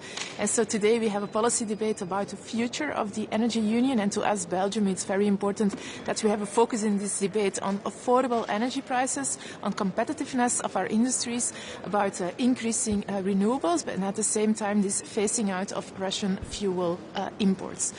The second thing I want to highlight is that we also have with the Benelux countries an AOB point on phasing out of very dirty fuels. So in Belgium, the Netherlands and the Benelux, we already prohibited the export of dirty fuels that don't meet fuel standards. These are exported to West Africa in many of the member states yet. So that means it's an incredible health threat to African population. And so the AOB is all about a call to the Commission and also to the other member states around the table to have a convergence of these of our policies, so that we can also stop this exporting of these very unhealthy fuels to Africa in general. So I'm looking forward to this day today, which will be the start of the new mandate of the new Commission, and also the beginning of a debate on what is the clean industrial deal, what is competitiveness, and what are affordable energy prices. So. Are you going to discuss the environmental implications of the shadow fleet of Russia? Because there's been an incident yesterday in Crimea.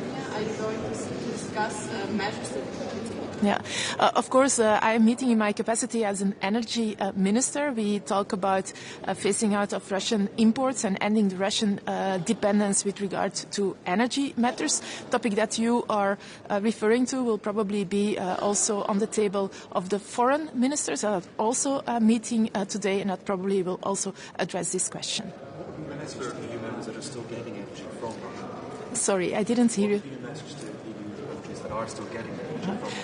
This is a discussion that's not new to us around the energy table, that we also gave a lot of impetus when we were holding the presidency. And now in the mission letter of the new commissioner is explicitly stated that he will come with a roadmap to end these Russian imports.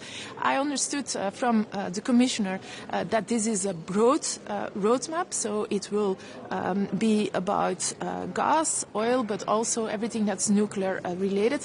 And across the table, we agree that with regard to energy security, we need to end this dependence as soon as possible. Minister, your fuel export union. Yes. We're in an era of competitiveness where people will say, what, more regulation on exports? This does not match with the Competitiveness Commission. For one, would be my first question, how do you reconcile those two? More regulation in the Competition Commission? Secondarily, who are you afraid will take the business of the Benelux ports if you do end up, because I understand that by 2027 you're committed to stop exporting these poisonous fuels to Western Africa. Who do you think will take that business away from you? Yeah.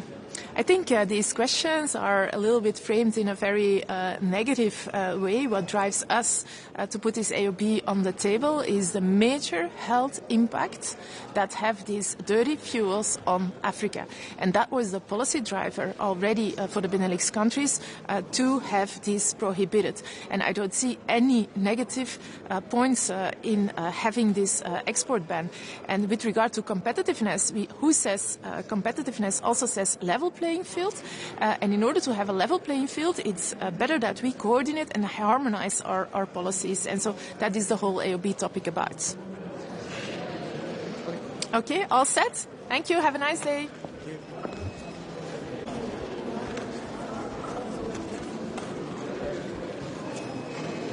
Good morning.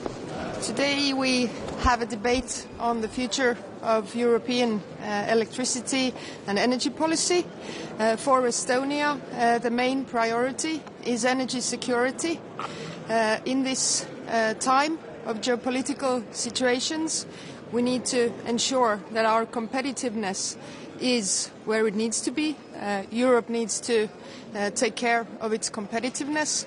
Also as we see in Estonia, we need to also make sure that we protect our energy infrastructure.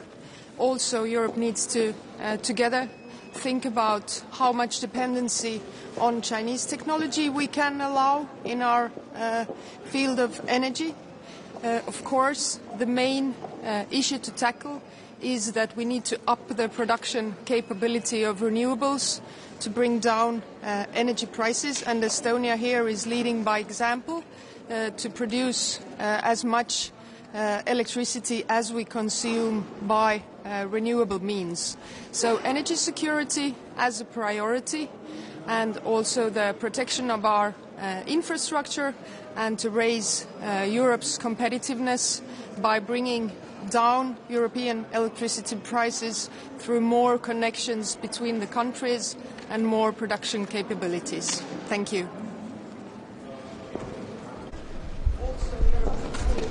Together, think about how much.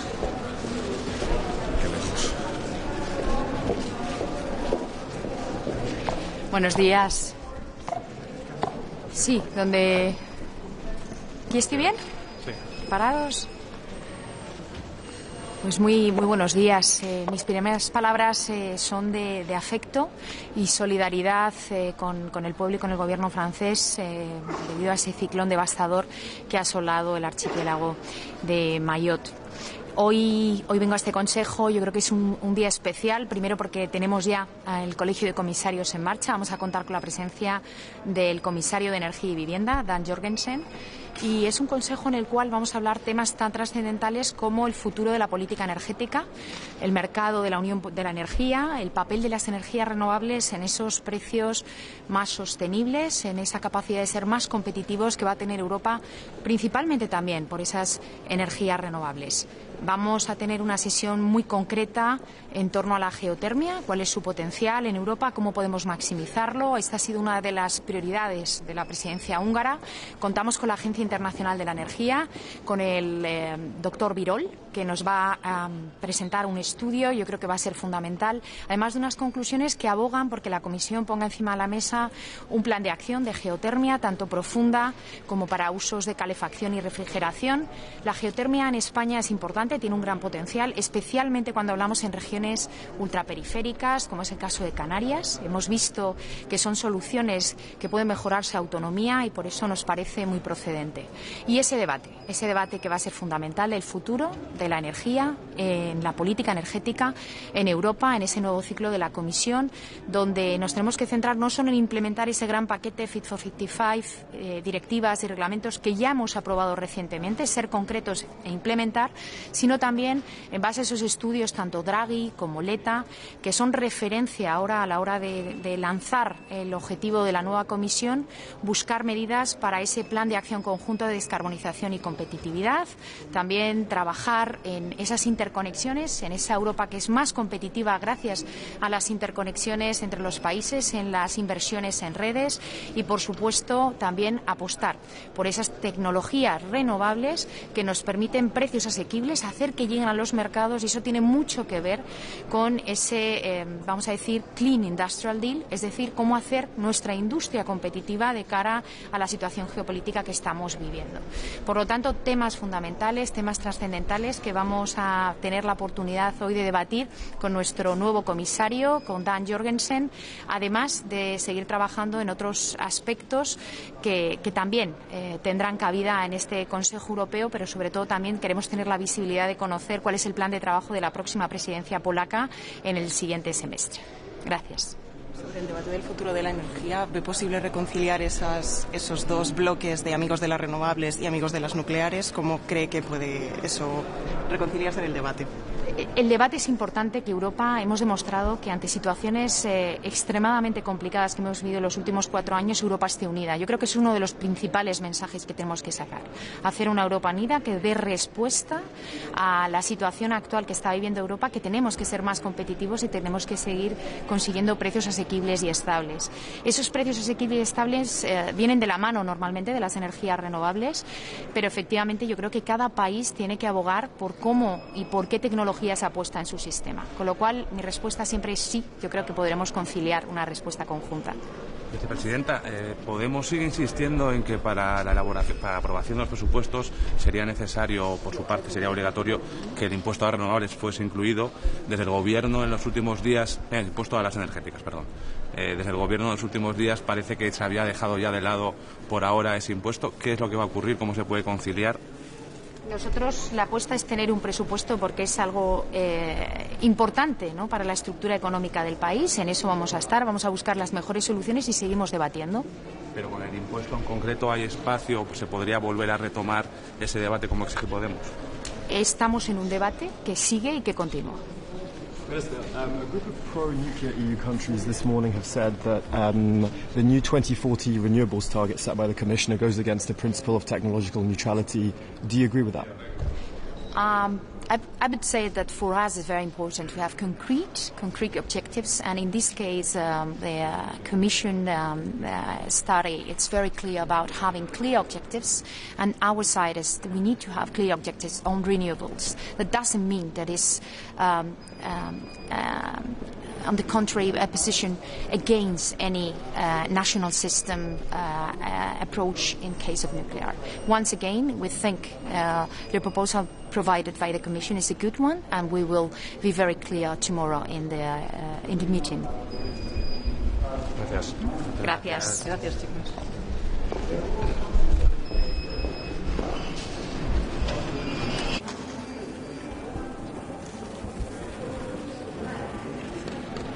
Morning, how are you? So, very much looking forward to going to this council meeting. It will be my last council meeting. I'm stepping down as Irish Minister when a new government is formed, so I'm looking forward to today and tomorrow to add my tuppence worth, which I think is an important moment, that we have to start delivering on the energy revolution, the climate action that we need.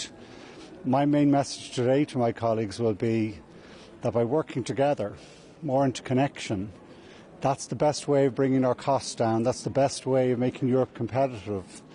And it requires real trust, it requires real collaboration. There was a very good study, I think, by Bruegel earlier this year, showed that when you have an integrated European electricity market, it saves you about 34 billion euros a year, all of us, Europeans. And that's the only way forward for us to be competitive in the world. And I think today some of the debates at lunchtime in the Council chamber about what next, that in my mind is going to be key. So I look forward to adding a contribution from Ireland. Minister, if you talk about trust, a lot of these are Acer talking points. You're meeting Singleton for lunch. In part, he's going to ask for more power to scrutinize investments in Europe to keep costs down. Can you elaborate what position you think Brussels and Ireland will take on this? I think what we need to do is remove the obstacles. One of the first obstacles is our permitting system takes so long. We have to give really clear financing, reduce the risk of investing, particularly in a lot of grid infrastructure. We have to scale up the supply chain.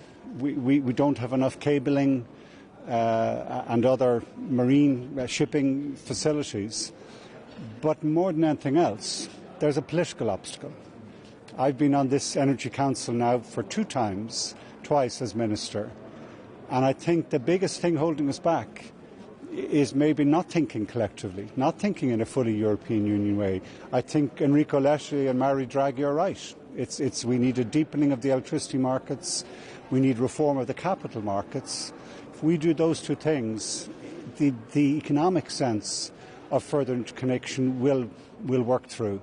But more than anything else, it needs political commitment to that, and that comes from this Council. Irish minister that cut down Connecting Europe in the 2010s, Connecting Europe facility for energy. Do you think that it's time to sort of put our money where our mouths are for the next MFF and just like make a massive cross-country interconnection fund? I'm trying to remember. I was Minister in 2010, so I can't remember cutting any Connecting Europe facility. We actually, at that time, we got Connecting Europe facility funding for an east-west interconnector between the UK and Ireland, and that has been real benefit to us. One other thing I would add there, in the area of energy, we need to include the United Kingdom. We need to cooperate there. It's a physical reality that they're there between ourselves and the rest of Europe, but also for all the countries, particularly in North West Europe. If we don't connect and have good trading arrangements with UK in energy, then the economics won't work for everyone else, all their other neighbours. That's one of the other things I'll be standing up for. I want to ask you concerning the gas agreement between Russia and Ukraine. It will finish soon, and there is no intention of renew it. How this will affect the energy market now and in the foreseeable future in Europe? I think firstly one of the things I'm proudest of here in the last 4.5 years is that we responded to the use of cutting off threat of gas as an element of this war by reducing our demand, by actually looking and getting alternative sources. We did not allow Putin win. It's one of the proudest moments in my mind on the Energy Council. There were always countries that had particular challenges, countries that didn't have gas from other sources. And we always recognise in the Council that you have to make sure we don't hinder or cripple some of our own countries in that. But fundamentally, the key development going forward, in my mind, is to reduce our demand for gas. It's cutting the demand is the most effective way, because Europe does not have gas. Our competitiveness will never come by burning fossil fuels that we import from whether that's Russia, US, Qatar, in any direction. We need to electrify everything and really use our skills in that grid management to cut out the use of gas. We can roll out heat pumps in industrial and domestic settings that cut into gas demand. We can roll out renewable and other clean sources of power so we don't need gas-fired power generation. We cut those two areas, industrial use and domestic, 3 areas, and power generation.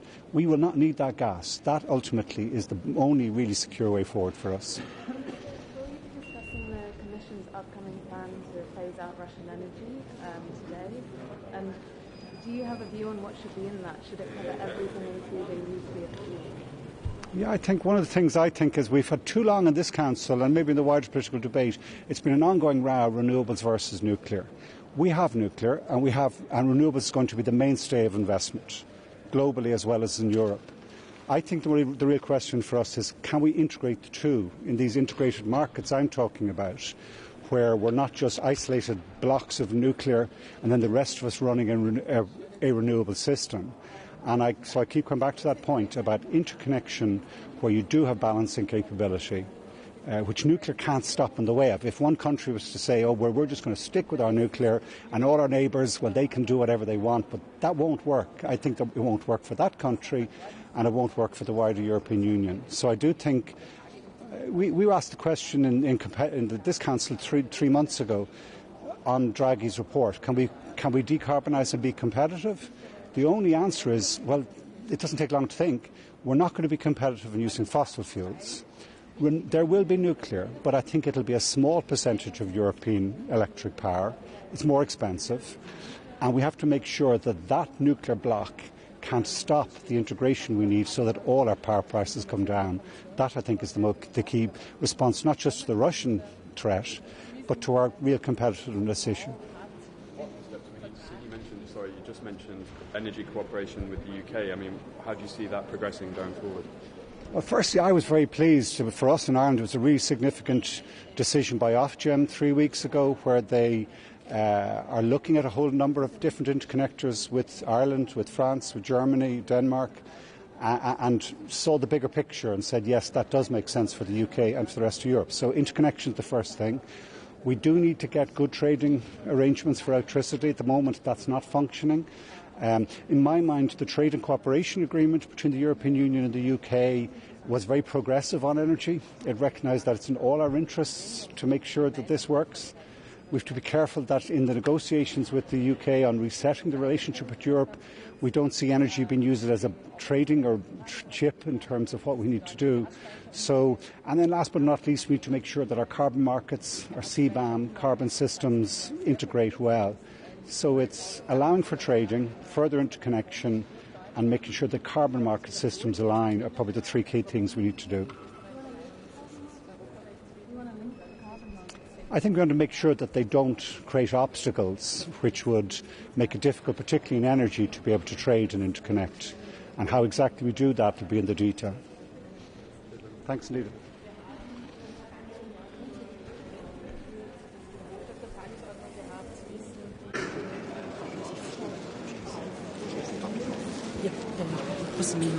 Merci.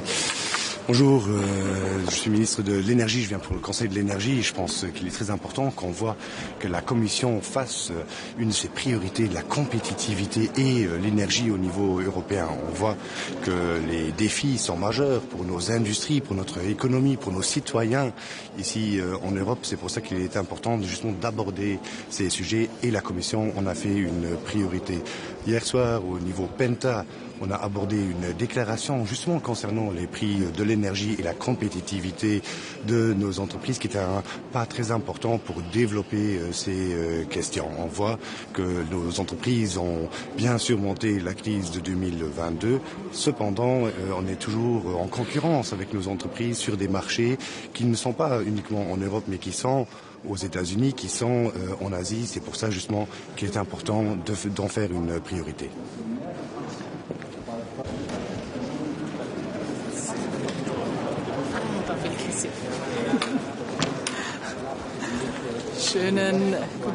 Schönen guten Morgen. Herzlichen Dank wieder für das große Interesse am Rat der Energieminister, Energieministerinnen. Ich komme gerade von einem Frühstück der Friends of Renewables.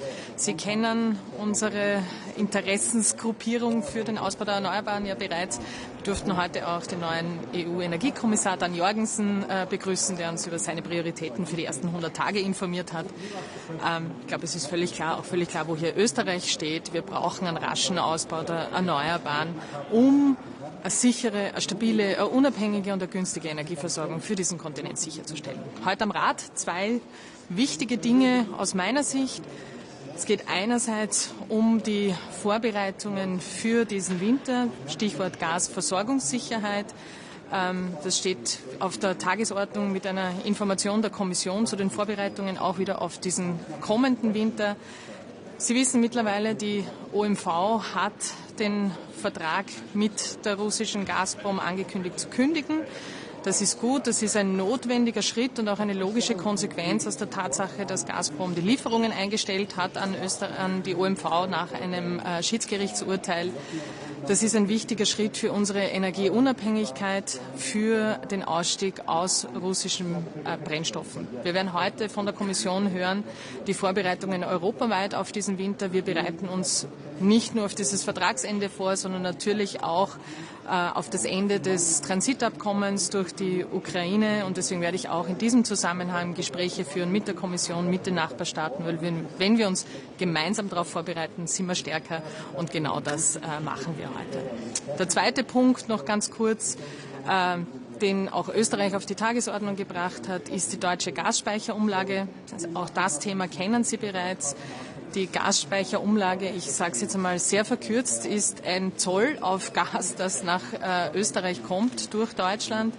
Ich habe das wiederholt hier zum Thema gemacht. Warum? Weil Österreich der Meinung ist, es ist europarechtswidrig und weil uns das bis jetzt 60 Millionen Euro gekostet hat. Das ist Geld, das die Industrie zahlt, die Gas braucht. Das ist Geld, das die Kundinnen und Kunden zahlen, die mit Gas ihre Wohnungen heizen. Wir haben in den vergangenen Jahren unzählige Gespräche geführt, es wiederholt auf der Tagesordnung gehabt. Sie wissen, die Kommission hat auch ein Vertragsverletzungsverfahren eingeleitet. Nach der Ankündigung der deutschen Ampelregierung, die Gasspeicherumlage abzuschaffen, die wir sehr begrüßt haben, wurde auch dieses Vertragsverletzungsverfahren auf Eis gelegt. Jetzt kennen Sie die politische Situation in Deutschland. Die Ampel ist zerbrochen und jetzt hängt dieses Gesetzgebungsverfahren in der Luft. Grüne und SPD sind dafür, das auch weiterhin abzuschaffen. Es braucht aber jetzt die CDU, es braucht die Union, um diesen Beschluss tatsächlich auch zu fassen. Ich habe deswegen den österreichischen Bundeskanzler ersucht, den Außenminister ersucht, auch an ihre Schwesterpartei heranzutreten, diesen Beschluss auch tatsächlich zu fassen, in der Geschwindigkeit, die wir dafür brauchen.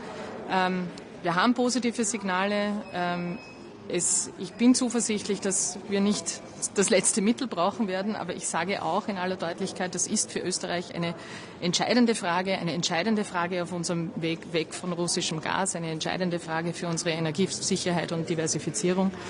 Deswegen werden wir auch, wir wissen, wir haben als letzte Möglichkeit auch rechtliche Mittel, Deswegen werde ich auch den Verfassungsdienst in Österreich ersuchen, sich das anzuschauen und auch vorzubereiten als letztes Mittel.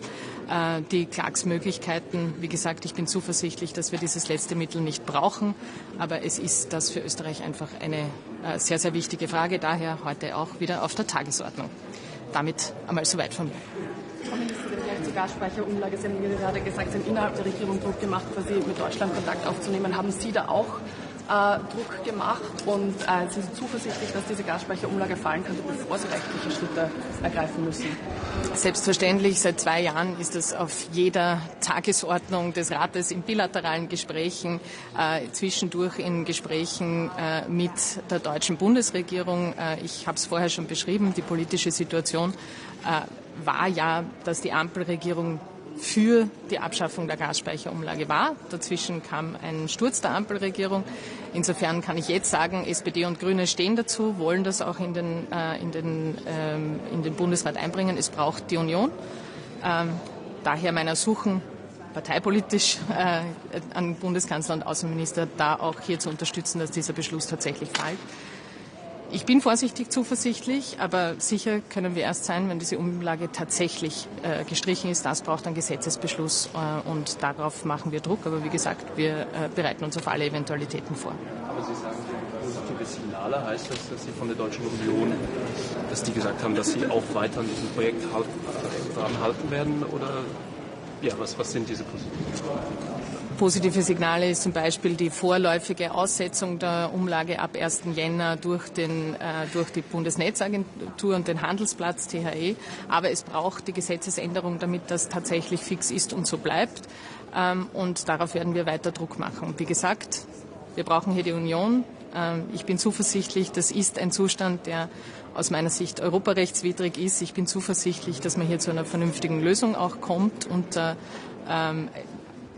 auch in dieser Frage, in dieser Situation in Deutschland. Aber wie gesagt, wir behalten uns auch als letztes Mittel vor, dass wir tatsächlich rechtliche Schritte angehen und einsetzen, weil es für Österreich so eine wichtige Frage ist. Das werden wir jetzt einmal vorbereiten. Aber glauben Sie auch daran, dass bereits das Geld ja nur durch 60 Millionen von 60 Millionen gesprochen, dass Sie das zurückholen können? Das Wichtigste ist jetzt, dass diese Umlage tatsächlich abgeschafft wird. Daraufhin machen wir Druck. Diesen Beschluss braucht es im Deutschen Bundestag und den braucht es schnell. Wie gesagt, da geht es um viel. Wir stehen vor einer Situation, dass wir ab 1. Jänner kein Transitabkommen mehr durch die Ukraine haben. Wir haben gerade die Kündigung des Vertrags mit Russland. Das sind alles gute und wichtige Schritte. Und genau dort wollen wir hin, aber die Alternativen, nämlich die Gasflüsse durch Deutschland künstlich zu verteuern mit einer mit einer Gasspeicherumlage, das erschwert unsere Diversifizierung. Das ist für Österreich ein Klotz am Bein und extrem teuer und europarechtswidrig. Also lauter gute Gründe, warum diese Umlage fallen muss. On Syria, the Kurdish, they are living there, they are the minority in Syria. Are you concerned about the future of Syria? About the future of Syria? Obviously, the situation in Syria at the moment, and you will understand, I'm not speaking here as a foreign affairs minister, but as an energy minister. But the situation in Syria is concerning for all of us, and concerning in a sense that we'll have a change that actually sees a change to the better in terms of minority rights protected, in terms of participation, in terms of good governance and many other factors. But this is not the main topic of today's agenda. Frau Ministerin, erlaubt noch eine Frage. Die allermeisten Expertinnen und Experten sind dafür, den Klimabonus abzuschaffen oder anzupassen, weil er wesentlich mehr kostet, als durch den CO2-Preis eingenommen werden. Wären Sie angesichts des Budgetlochs dafür? Also was ich schon sehr bezeichnend finde, wenn man die Diskussionen in Österreich zu den Regierungsverhandlungen derzeit sieht, und das hat Werner Kogler des Öfteren gesagt, das werden Sie auch von mir hören, sinnvoll sparen, ja gut, Budget zusammenhalten, ja gut, aber planlos beim Klimaschutz kürzen offensichtlich keine gute Idee. Und es ist schon bezeichnend, dass die ersten Vorschläge, wenn es darum geht, Budget zu konsolidieren, beim Klimaschutz ansetzen. Ich habe in den letzten Jahren oft gesagt, ohne Grüne kein Klimaschutz. Das, was momentan aus den Verhandlungen dringt, zeigt offensichtlich, dass der Klimaschutz nicht die notwendige Priorität hat in diesen Gesprächen.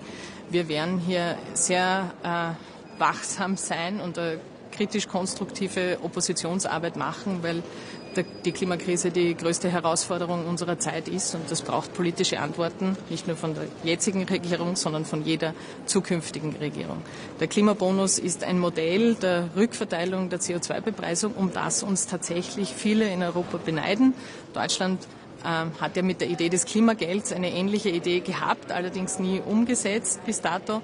Insofern möchte ich hier wirklich alle daran erinnern, das ist eine Frage der sozialen Gerechtigkeit, der Klimabonus. Das hat auch eine progressive, umverteilende Wirkung und stellt sicher, dass die CO2-Bepreisung auch gesellschaftliche Akzeptanz hat. Insofern sinnvoll sparen, ja, planlos kürzen beim Klimaschutz ist keine gute Idee. Herzlichen Dank.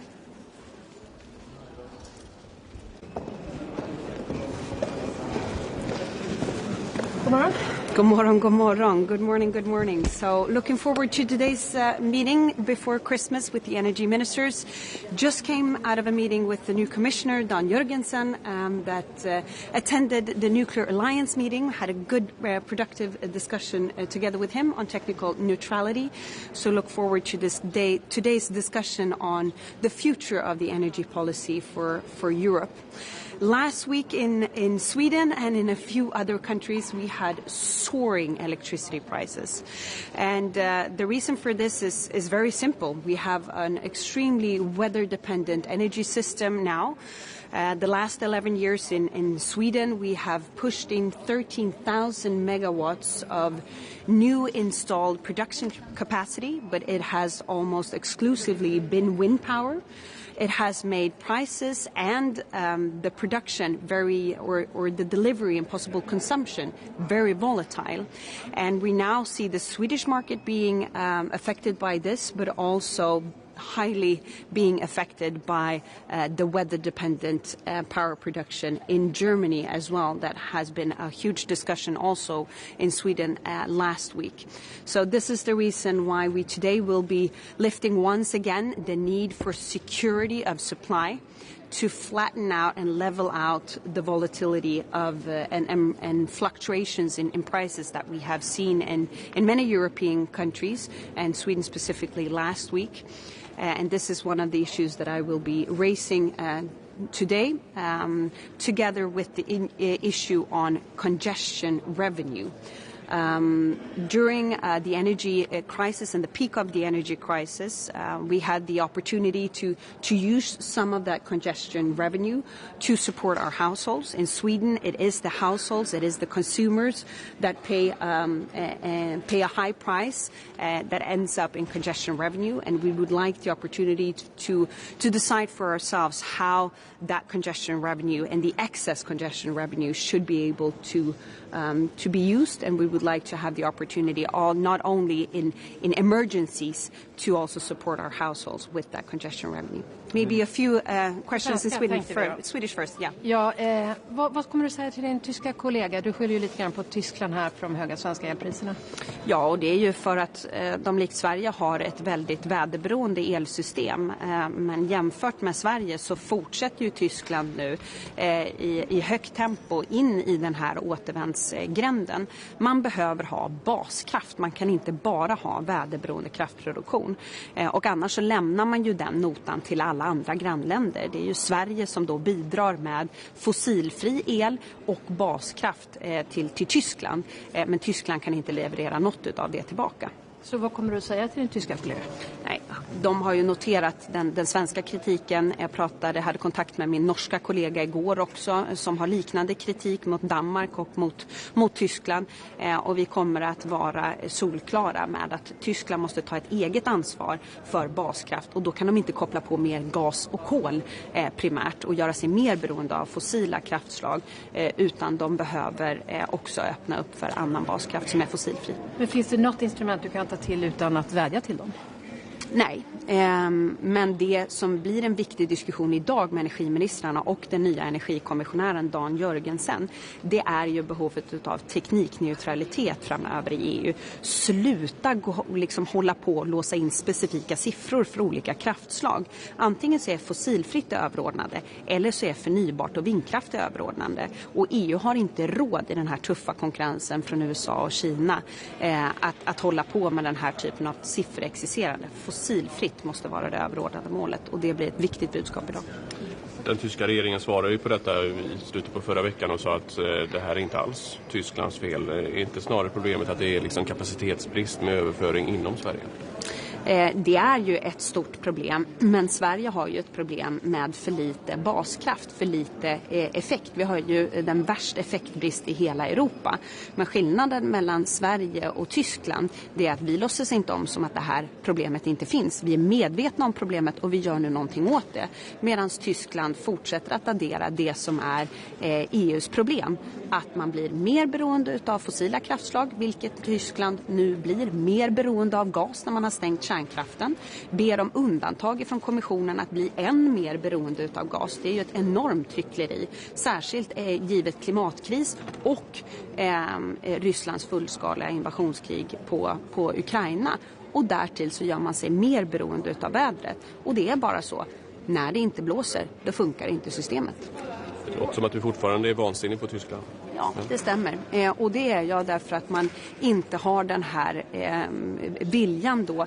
Så rådsmöte efter rådsmöte så har ju Tyskland blockerat ut möjligheten att finansiera bygget av ny fossilfri baskraft i EU. Det är en sak att tyskarna inte själva vill ha kärnkraft.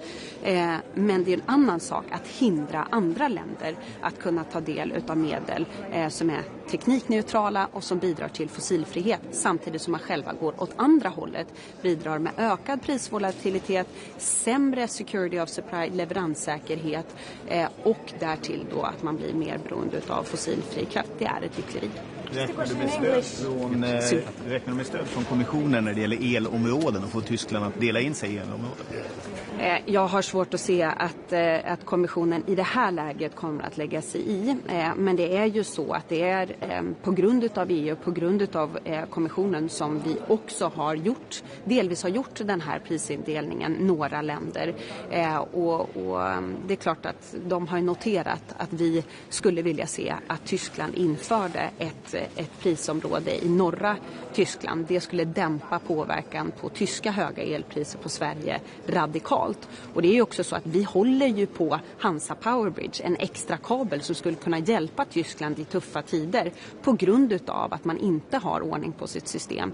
Och är det så att Tyskland skulle öppna för att införa ett prisområde i norra Tyskland, ja då är det ju möjligt för oss att sätta oss ner och diskutera Hansa Power Bridge igen. Norge vurderer nå å koble seg mer av det nordiske elmarkedet, altså kutte kabler til Danmark, stor diskusjon. Vurderer Sverige å gå sammen med Norge for å skape mer indre nordisk marked? Jag hade kontakt med min norska kollega Terje Asland igår och Norge och Sverige är ju de två områdena som har varit integrerade längst tid i hela världen faktiskt, våra elsystem. Men det är ju ett sånt enormt underbetyg för hela EUs energimarknad att ett land som Norge som är öppet mot omvärlden nu har den här diskussionen om att eventuellt koppla loss sig från delar utav Europas övriga energimarknad. Men jag förstår det. Jag förstår att den här diskussionen pågår och jag kommer göra allt jag kan idag för att sända signalen att det här är på allvar. Fler länder kommer att gå Norges samma väg som Norge tror jag om vi inte får ordning på behovet av baskraft. Vad vill du si hvis Norge kutter disse kablene? Vad vill du si da? Det ville være en fullstendig katastrofe, og det kommer til å påvirke både Sverige, Danmark, Norge, Polen. Det kommer til å ha ripple effects over hele systemet i Europa. Men dessverre er det sånn at Norge og Sverige er fullt integrert når det kommer til elsystemet i dag. Og det betyr at hvis Sverige blir påvirket av Danmark, hvis Sverige blir påvirket av Tyskland, da kommer også fortsatt Norge å bli påvirket av Sverige. Så jeg ser gjerne en ny svensk-norsk union når det det kommer til energispørsmål i Europa, og at vi setter push, for vi er 2 länder som tar klimaspørsmålet på alvor, som har høyt stille klimamål, men også setter og vet å vurdere og sette pris på konkurransekraft. Og da har vi en mulighet å være et godt eksempel, et godt forbilde og sette press på øvrige Europa. What kind of reassurance, concrete things say the new commissioners this morning when it comes to nuclear during your nuclear alliance meeting?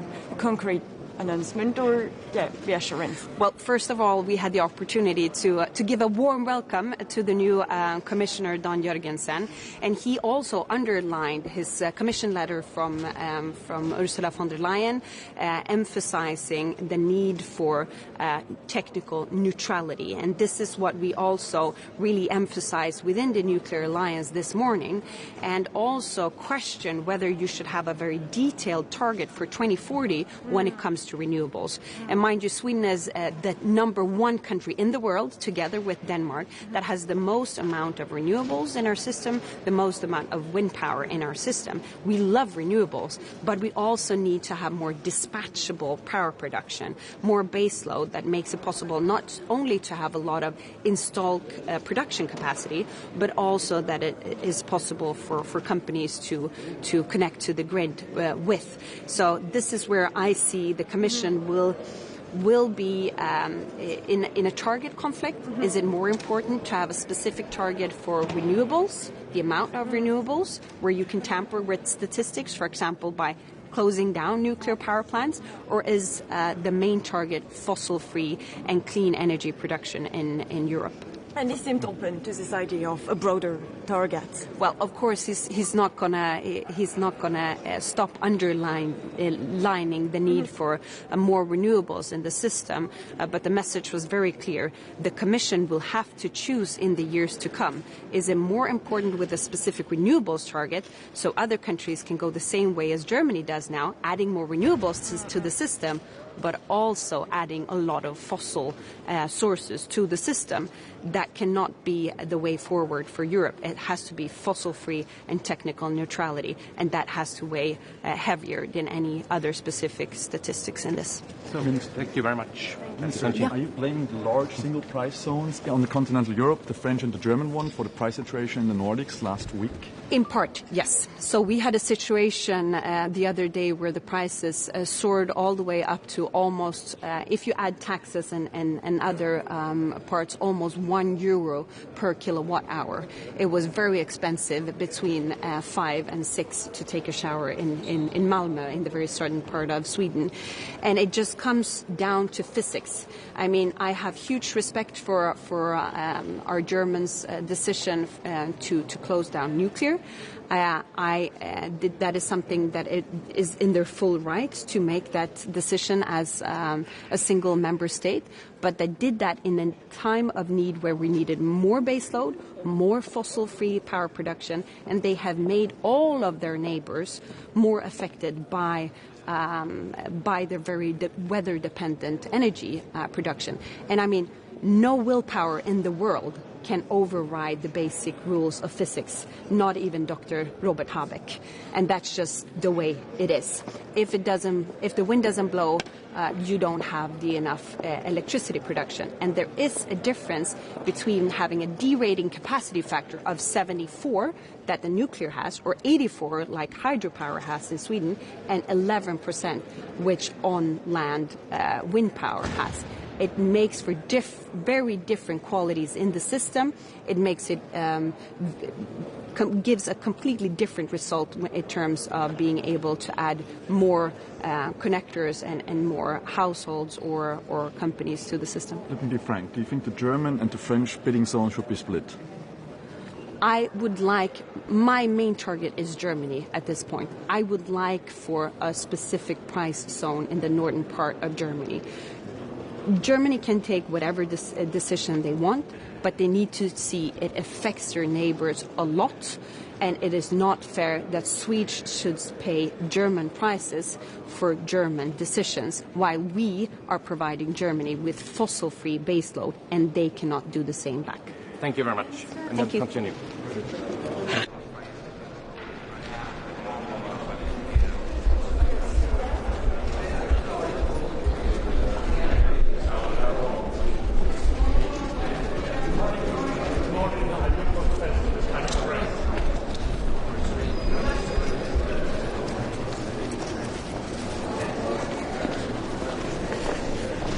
Buenos días. Este va a ser el primer Consejo de Asuntos Exteriores de Kaja Kallas, así que la quiero, antes que nada, y lo haré en sala también, desearle la mejor de las suertes, porque será la suerte de todos los Estados miembros de la Unión Europea, y trasladarla que España colaborará lealmente con ella.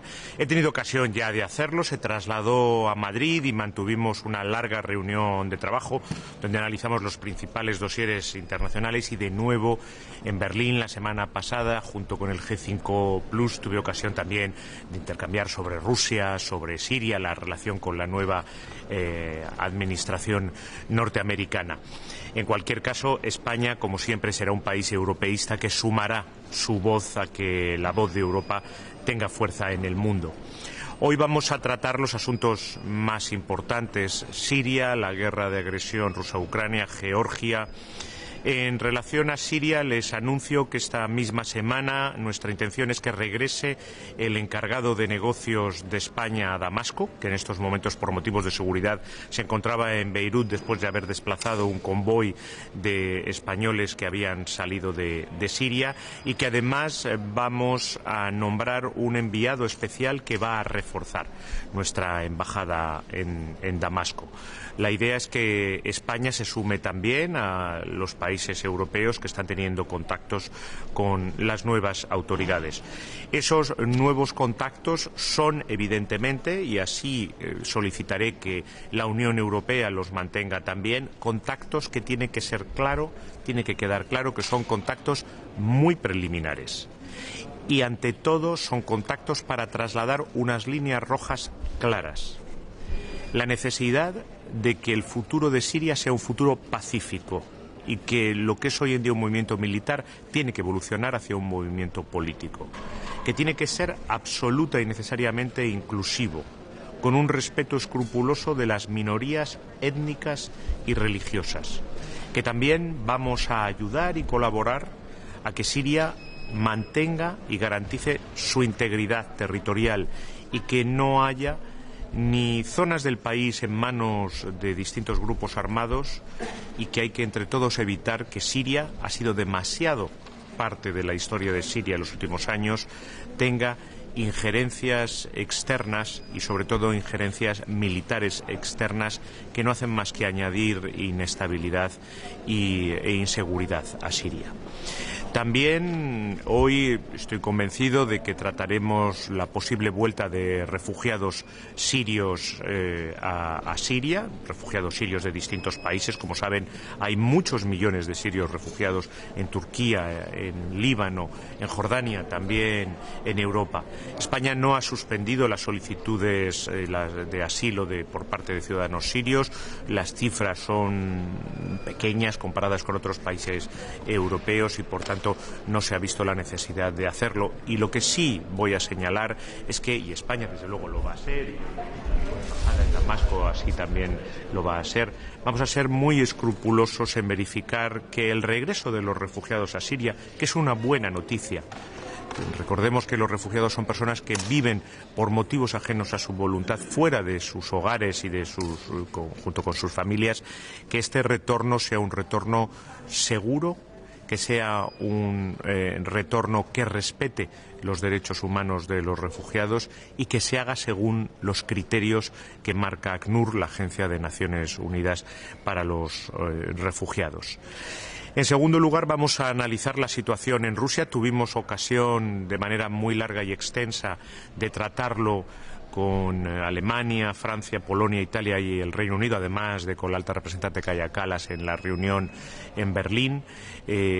Vamos, una vez más, estoy convencido, desde luego España lo va a hacer, a volver a recordar que vamos a estar junto a Ucrania tanto tiempo como sea necesario, y mucho más en este momento tan difícil, donde se enfrenta a un invierno muy complicado.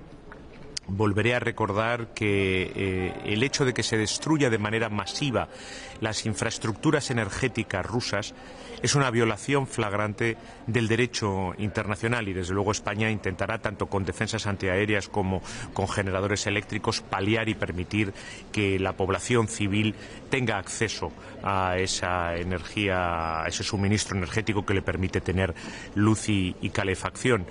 Y también tenemos que analizar la forma de garantizar que esa ayuda sea previsible y sostenible, y para eso tiene que estar garantizada la financiación. Y en estos momentos yo creo que hay un debate sobre los activos congelados rusos que debemos todos detener y ver si esa es una forma posible, viable, realista de garantizar ese apoyo también financiero a Ucrania. Y desde luego apoyaré que hoy entre en vigor el 15 paquete de sanciones de la Unión Europea a Rusia. España está siempre abierta a cualquier paquete de sanciones. Y finalmente, también en esa región analizaremos la situación en Georgia.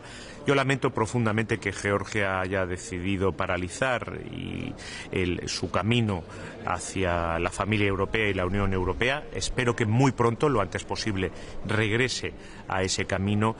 Y, entre tanto, hay cosas que son insoslayables. El derecho de manifestación, la libertad de expresión, el hecho de no utilizar violencia contra los manifestantes es algo fundamental y es algo que la Unión Europea debe de ser muy vigilante, como tenemos también que mostrar nuestra preocupación hacia las alegaciones que una parte de la clase política georgiana nos señala de injerencias externas. La desinformación es, sin duda, uno de los grandes problemas a los que nos enfrentamos todas las democracias, mucho más en los momentos de procesos electorales, y la Unión Europea, y yo creo que hoy voy a solicitar que así se exprese la voz de la alta representante, debe demostrar preocupación porque Georgia abandone ese camino europeo y al mismo tiempo también preocupación por esas alegaciones que están haciendo una buena parte de la clase política georgiana de injerencias externas que van directamente y enfocan directamente al proceso electoral.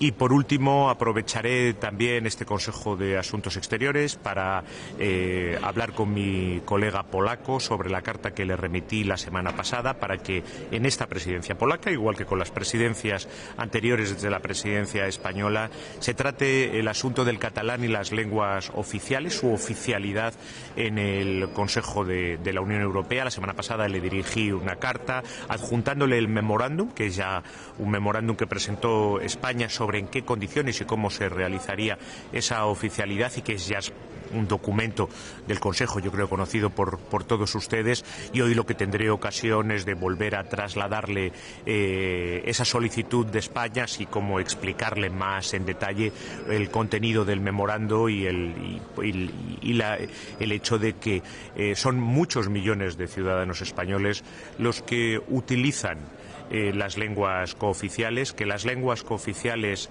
son parte de la identidad nacional española. Cuando hablamos del catalán estamos hablando de 10 millones de personas que se expresan todos los días en catalán, y que el hecho de defender y proteger la identidad nacional española, de la misma forma que el hecho de proteger y defender el multilingüismo, está en los tratados de la Unión Europea y es un objetivo que tenemos que tener todos, y por lo tanto la oficialidad es una forma también de atender a nuestros ciudadanos que hablan todos los días con total normalidad nuestras lenguas cooficiales. Y quedo a disposición de sus preguntas. ¿Ha habido algún avance a nivel técnico en ese aspecto? El Gobierno español ha pedido los informes que pedían algunos Estados miembros para poder avanzar en el asunto.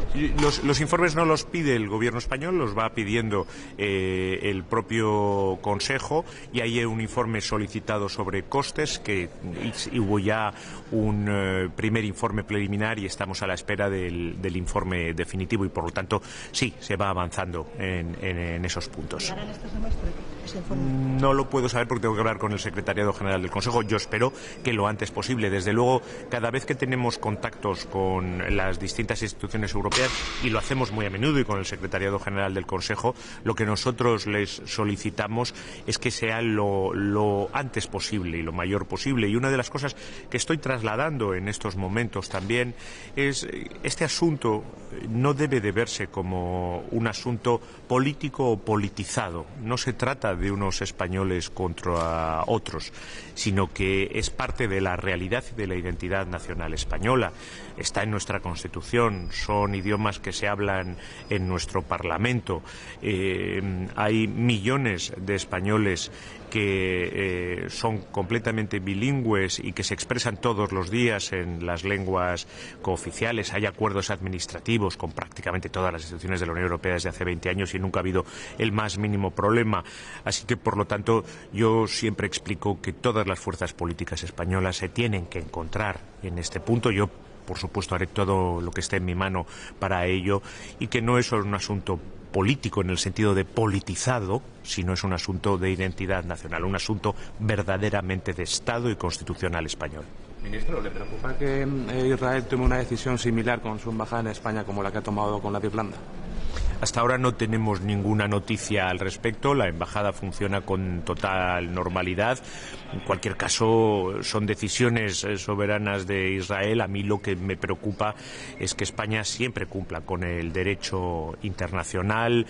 Lo que a mí me preocupa es que España esté siempre protegiendo a los civiles indefensos, y lo que a mí me preocupa es que España esté siempre haciendo todo lo que pueda por la paz y la seguridad en Oriente Medio, por la justicia para el pueblo palestino, por las legítimas reclamaciones de seguridad para el pueblo de Israel, porque llegue y se consolide ese alto el fuego en Líbano, y porque Siria sea un país estable e inclusivo. Eso es lo que me preocupa y me ocupa todos los días. Ministro, hay líderes europeos que ya están hablando de la posibilidad de unas fuerzas de paz en Ucrania. ¿Esto es algo que España está valorando? ¿Podría participar en un futuro? ¿Cómo lo ve? Estamos todavía en el terreno, cuando se habla de esas cosas, de la especulación. No es un debate en estos momentos. No es un debate entre los europeos, y yo no creo que hoy vaya a ser un debate en el Consejo de Asuntos Exteriores. No es algo que España se esté planteando.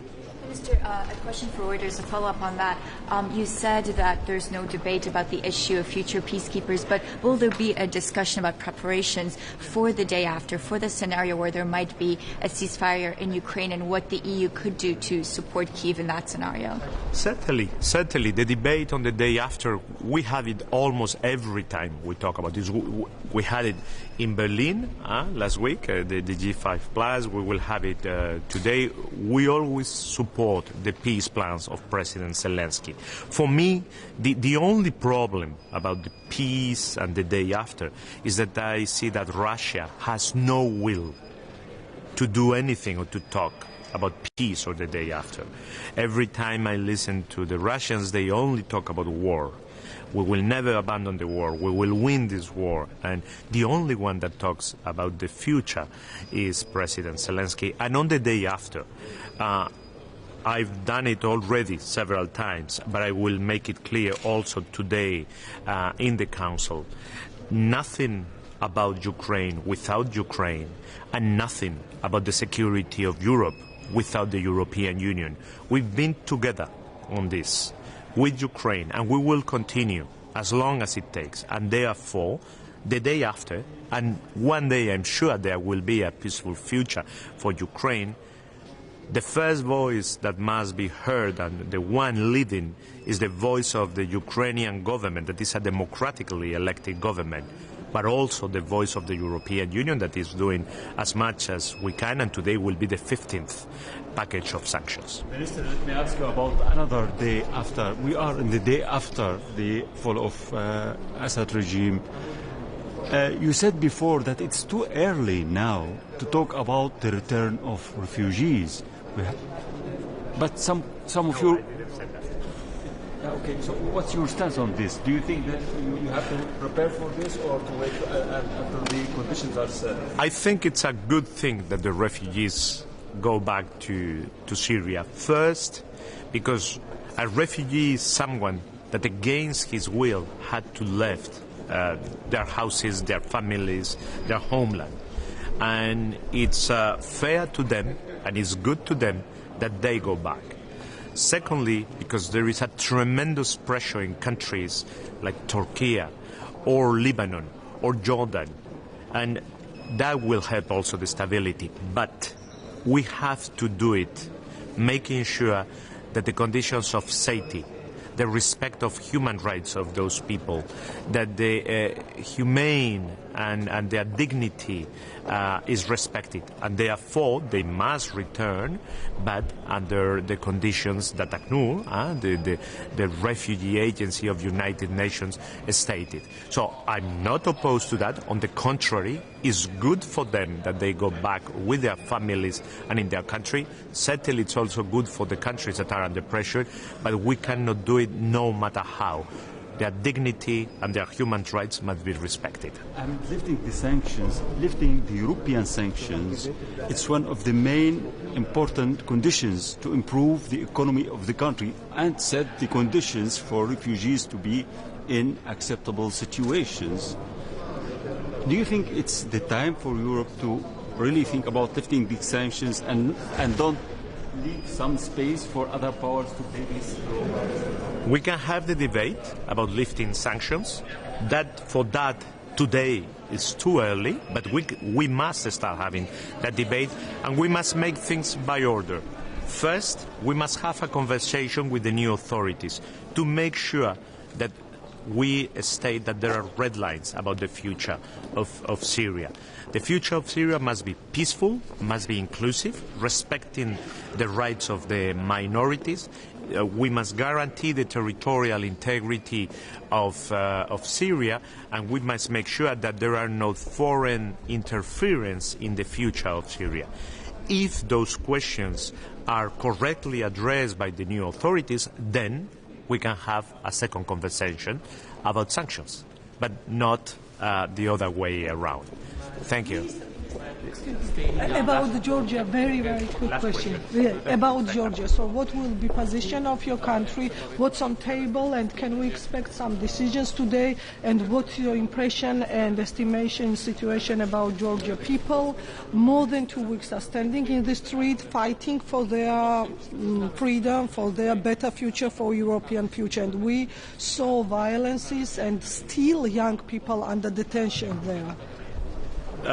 There are three things. First one, of course, the right to peaceful demonstration and the freedom of speech must be respected, and I really regret the violence against peaceful demonstrators. Secondly, I very much regret and I'm worried that Georgia would abandon the path to European Union. The future of Georgia should be in the European family.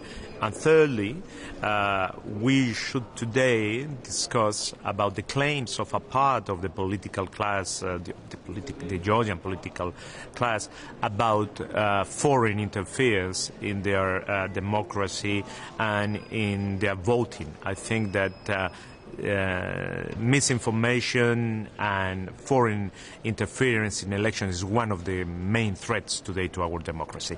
Thank you. Hasta luego. Hasta luego.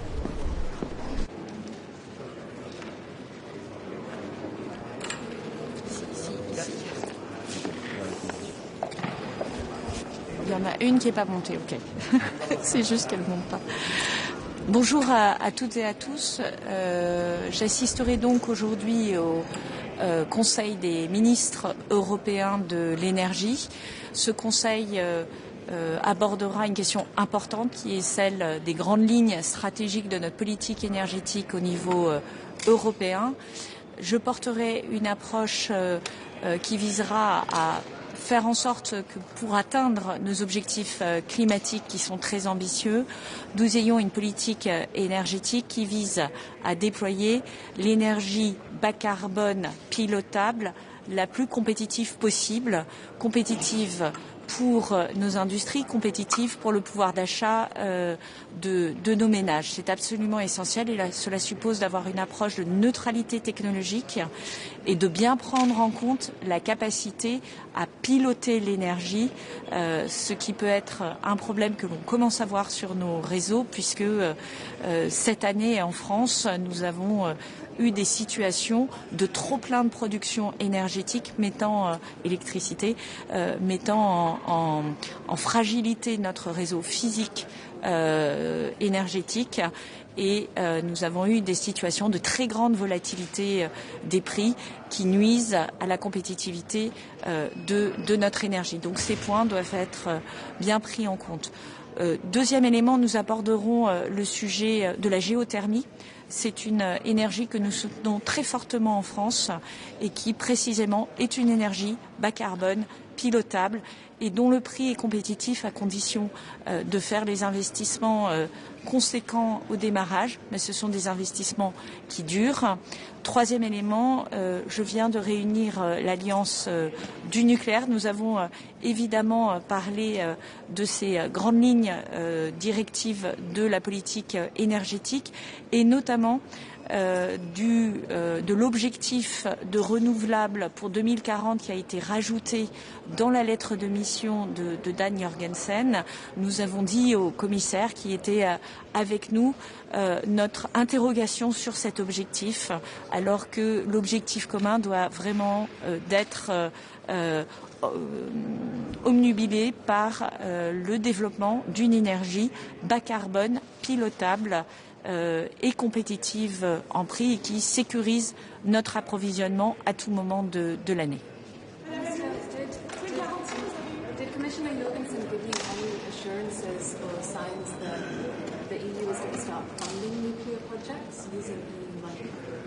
At this time, Dan Jorgensen shows some openness regarding the role played by nuclear to reach our climate goals and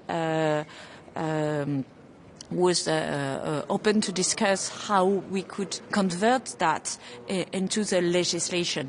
It was a quick meeting with Dan Jorgensen because he has to be in another room quickly afterwards. But it was a good discussion, and we have the opportunity to convey all the messages of the 14 countries that are now involved in the nuclear alliance, 15 countries, 3 with the status of observer and 12 that are completely on board.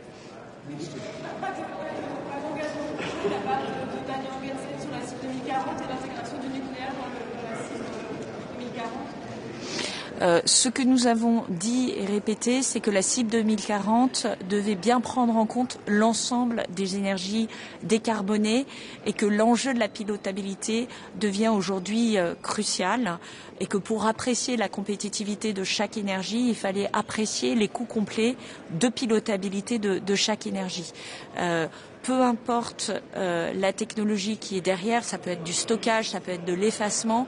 Ce qui compte pour nous, c'est que chaque énergie soit mise sur la même ligne de départ en termes de compétitivité et de soutien et qu'elle comporte bien un volet de pilotabilité puisque c'est ça qui va nous permettre d'atteindre avec le meilleur prix notre objectif climatique 2040 et 2050. Ministre, voulez-vous rester ministre de défendre les intérêts énergétiques français au sein de l'Union?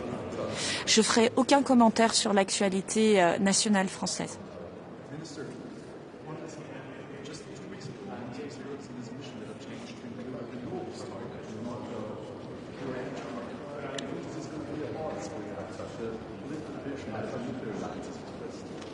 We express our concerns regarding this change in the mission letter of Dan Jorgensen and we convey the message to the Commissioner. He told us that he understands the point and that we will need to have some discussion around this. And that he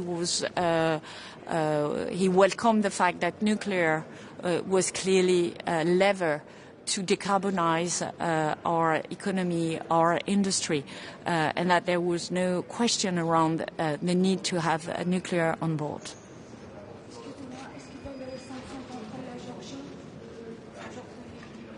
Je crois que ce n'est pas le propos du Conseil des ministres de l'énergie, mais peut-être pourrez-vous poser la question aux ministres des Affaires étrangères qui se réunissent également. Merci.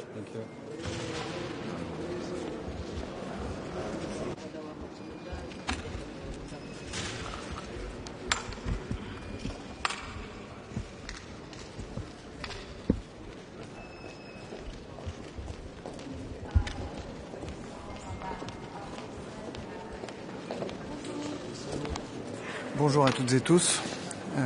Toutes mes pensées vont ce matin à nos compatriotes à Mayotte qui vivent les conséquences tragiques de la catastrophe qui s'est abattue sur l'île. Sous l'autorité du Premier ministre, le gouvernement et les services de l'État sont pleinement mobilisés pour apporter soutien, renfort, sécurité à nos compatriotes mahorais. Et dès cette semaine, nous allons travailler avec la Commission européenne pour que la solidarité européenne soit au rendez-vous et permette de soutenir l'effort de reconstruction qui s'annonce. Aujourd'hui, au Conseil des Affaires étrangères, nous allons aborder la question de l'Ukraine, à la suite de la réunion, de la rencontre entre président Zelensky et président Trump sous les auspices du président de la République. Ce Conseil sera l'occasion de réaffirmer notre soutien indéfectible à l'Ukraine, qui prend un certain nombre de formes, de soutien financier, avec le prêt de 45 milliards d'euros qui va parvenir aux Ukrainiens, soutien militaire en matière d'équipement, de formation des soldats ukrainiens, comme nous l'avons fait en France avec la brigade Anne de Kiev. Et puis les sanctions, et nous déciderons aujourd'hui de 2 trains de sanctions. Le premier visant des dirigeants liés aux forces armées russes, ainsi que des entités qui permettent le contournement des sanctions que nous avons prises depuis plus de 2 ans et demi maintenant. Et puis un deuxième train de mesures qui, lui, concernera les acteurs russes de la désinformation et de la déstabilisation, et notamment celles et ceux qui opèrent en Afrique au détriment des intérêts français et des intérêts européens. Un mot du Proche-Orient, qui sera au cœur de nos discussions, avec tout d'abord la Syrie. Après la chute du régime criminel de Bachar al-Assad, l'Union européenne doit se mobiliser pour apporter tout le soutien humanitaire au peuple syrien. Et puis ensuite, pour l'avenir, ce bouleversement majeur pour la région, c'est aussi l'occasion pour les Syriens de reprendre en main leur destin. Mais c'est une période qui comporte un certain nombre de risques. Le risque de la fragmentation, de la déstabilisation de la Syrie, le risque islamiste également. Dans ce contexte, l'Union européenne dispose d'un certain nombre de leviers, l'aide financière à la reconstruction, la levée éventuelle des sanctions. Mais pour les activer, il faudra qu'un certain nombre de conditions soient remplies. Une transition politique qui permette à toutes les minorités de la Syrie d'être représentées, le respect des droits de l'homme, le respect des femmes en Syrie, la lutte contre le terrorisme et contre l'extrémisme. Et cette réunion du Conseil des Affaires étrangères sera donc l'occasion de mettre en commun ces conditions que nous voulons voir respectées avant d'activer le soutien de l'Union européenne à la Syrie.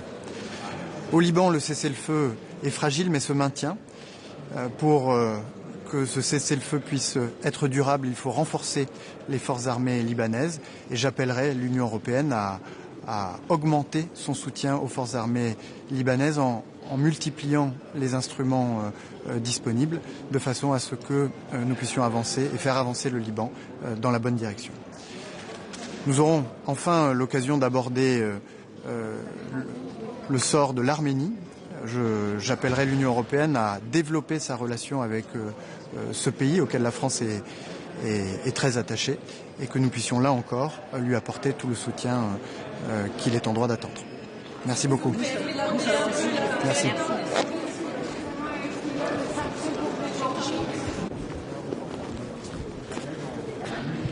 Good morning. Today we'll be focusing on the situation, the developing situation and the highly volatile situation in Syria. This is an extremely dangerous development that we are witnessing, and there is also a window of opportunity there as well. Syria has been suffering for a very long time, and the people of Syria deserve much more. We urge the European Union to be more actively engaged, and we believe that there is a very important role for the European Union to play. Cyprus has submitted a concept paper with specific and concrete proposals as to the way ahead. There should be a very clear track towards an open, transparent, autonomous and inclusive transition of power with full protection of the rights of minorities and full respect to the rich diversity of Syria. There is no room for replacing the despotic regime with a new one, with just new internal and external protagonists. The European Union should be a force of contribution The European Union should be a leader in terms of development, reconstruction and humanitarian aid, subject to the established conditionalities. And it should be a very vocal facilitator in terms of the transition process in line with UN Security Council Resolution 2254. We are at a critical juncture, and there is, as I said, opportunity but also danger. The European Union has an interest and a responsibility as to the outcome. This is not the time to be silent. This is not the time to be an observer. This is a table from which the European Union cannot be absent. Thank you.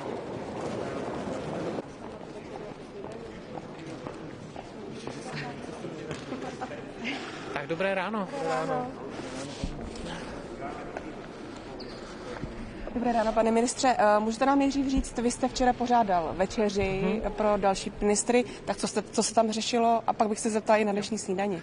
Já jsem včera pořádal neformální večeři příležitosti toho, že se scházíme zde v Bruselu pro další ministry Evropské unie, se kterými sdílíme, řekněme, stejný náhled na to, jak urgentně a aktivně musíme postupovat proti Rusku, jak se bavit o evropské bezpečnosti. Takže se zúčastnil například polský ministr zahraničních věcí Radek Sikorsky, byl tam nový ministr z Litvy, pro kterého je to vlastně to byla příležitost se seznámit s ostatními ministry.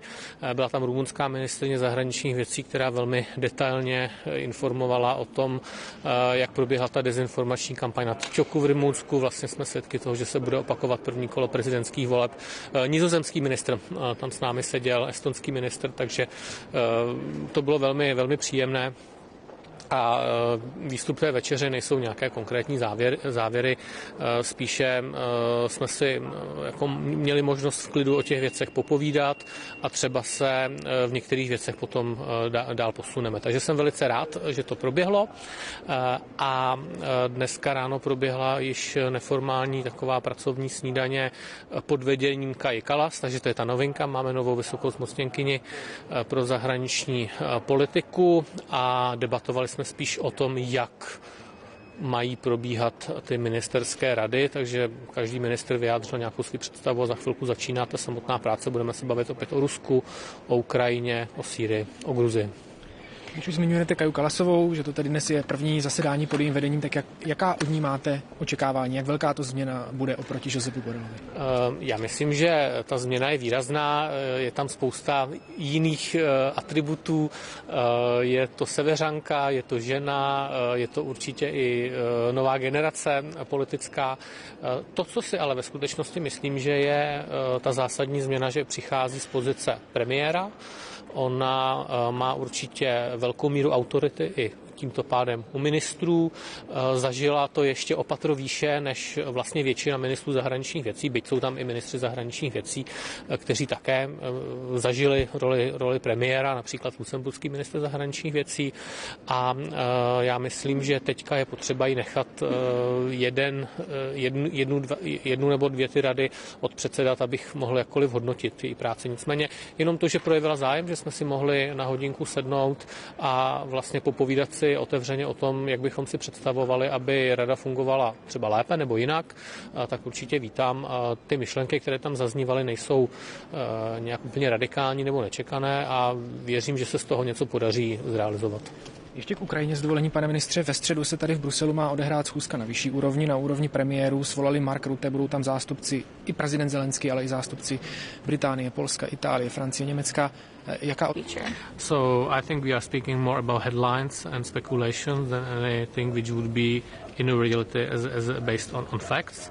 On the other side, we have to try everything, but I think the biggest obstacle is Russia feeling that they are winning. Minister, about Georgia. You also will discuss today Georgia. What will be your country's position? Because we see violations, detentions, and people are standing more than 2 weeks to protect their better future, European future. So what's on the table and which kind of sanctions you will support, or can we expect So Czech position is still the same. We have to keep the European perspective for Georgian people open, but it doesn't mean that if the government do not want to cooperate and the government is doing step videos directly against that, we won't react on that. So let's see what will be the specific measures. I can imagine some of them, but they definitely should not hurt the general population in a long time. But can we expect something today? What do you think? What are your predictions? I don't know what I do not predict. I do not speculate. So thank you very much. Thank you very much. No, we have to go. Okay, Sorry. so tak jo, děkuju moc krát. Minister.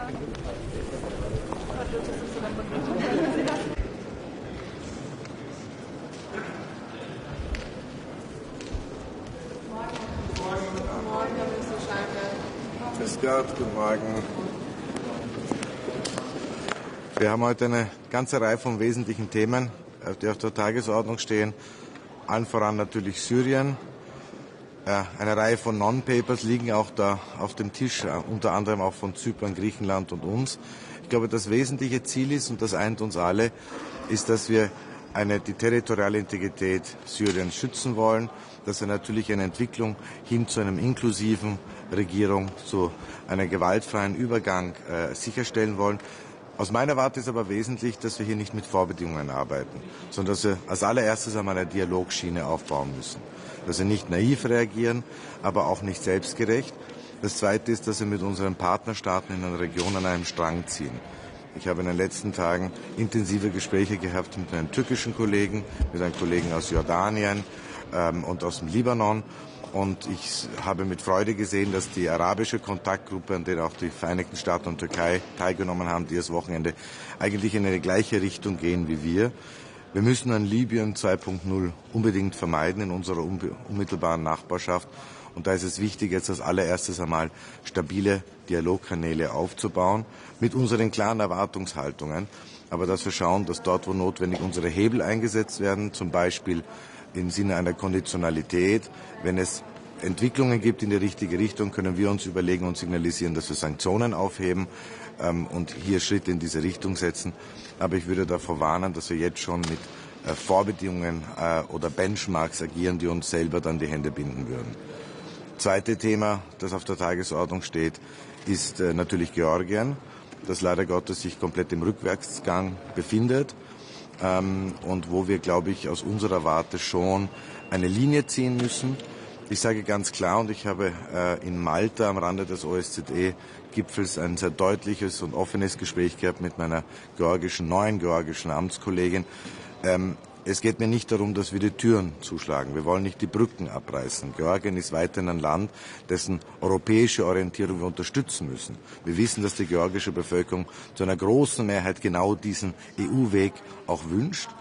Aber wir werden uns natürlich überlegen müssen, ob wir hier gewisse Signale setzen müssen, wie etwa Aufhebung von Visafreiheit für Diplomatenpässe und Dienstpässe, wie etwa punktuelle Sanktionen gegen Mitglieder des öffentlichen Dienstes, die hier für die Gewaltexzesse verantwortlich sind.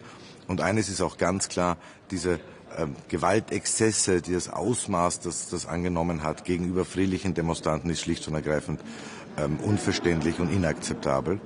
Und dritter Punkt, wir einigen heute uns auf ein weiteres Sanktionspaket gegenüber Russland. Und ich möchte auch betonen, unter ungarischem EU-Vorsitz. Das ist keine Selbstverständlichkeit, das hätten sich vermutlich viele nicht vorgestellt. Aber es ist wieder ein Signal, dass im Grunde genommen wir viel geeinter sind, als man manchmal in der Öffentlichkeit wahrnimmt. Danke. Sorry, first.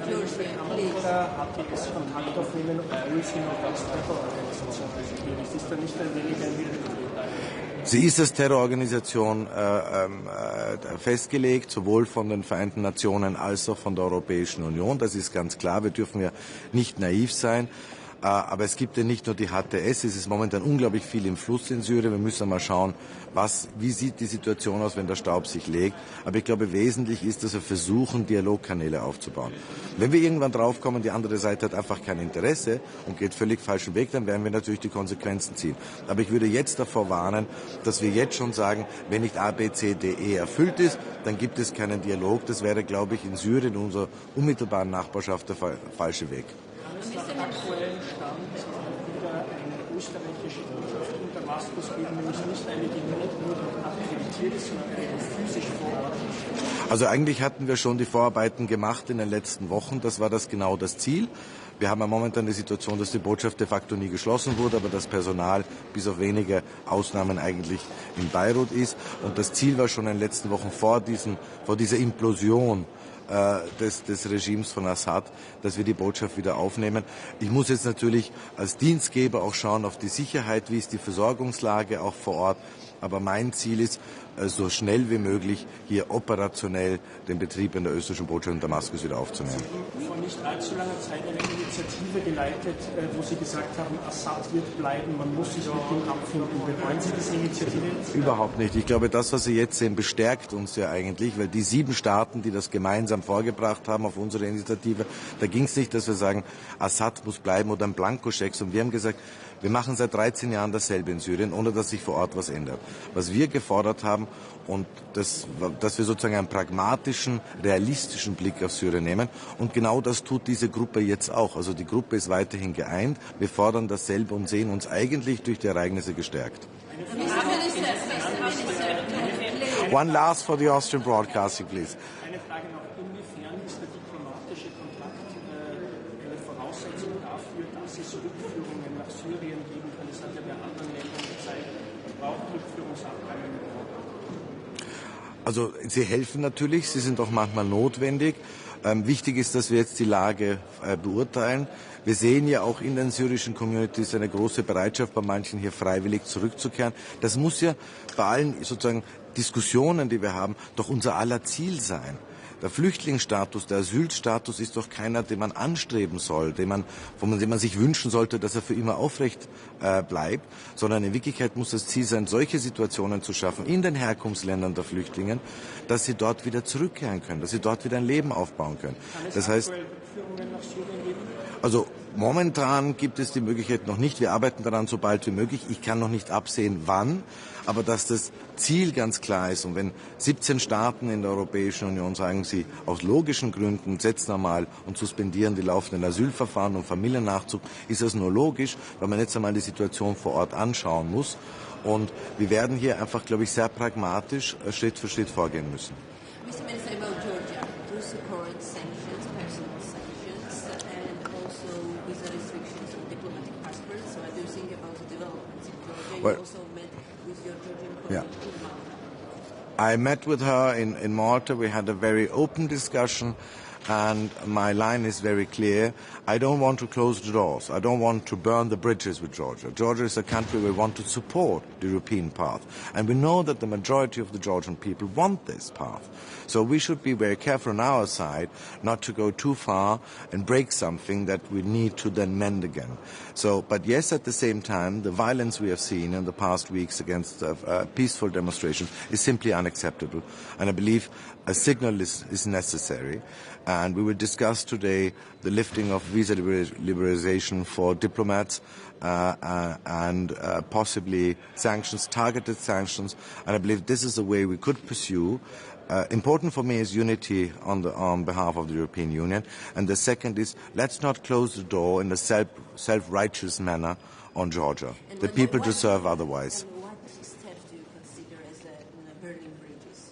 I believe, well, sanctions actually means that there's a lack of dialogue. That's always the end of dialogue and diplomacy. And I believe we have to engage, we have to talk, we have to convince, and we could use one or the other leverage. Sanctions is something which is always the end of the diplomatic alphabet, and I would rather have other measures but sanctions for the meantime. Today, you will support sanctions or not? Yeah. Today, I mean, as I said, if we talk about lifting the visa liberalization for diplomatic passports and other groups of passports, if we talk about targeted sanctions on a clearly prescribed group of people, then we can go down this way. But I want to see European unity on this question. Wait, then.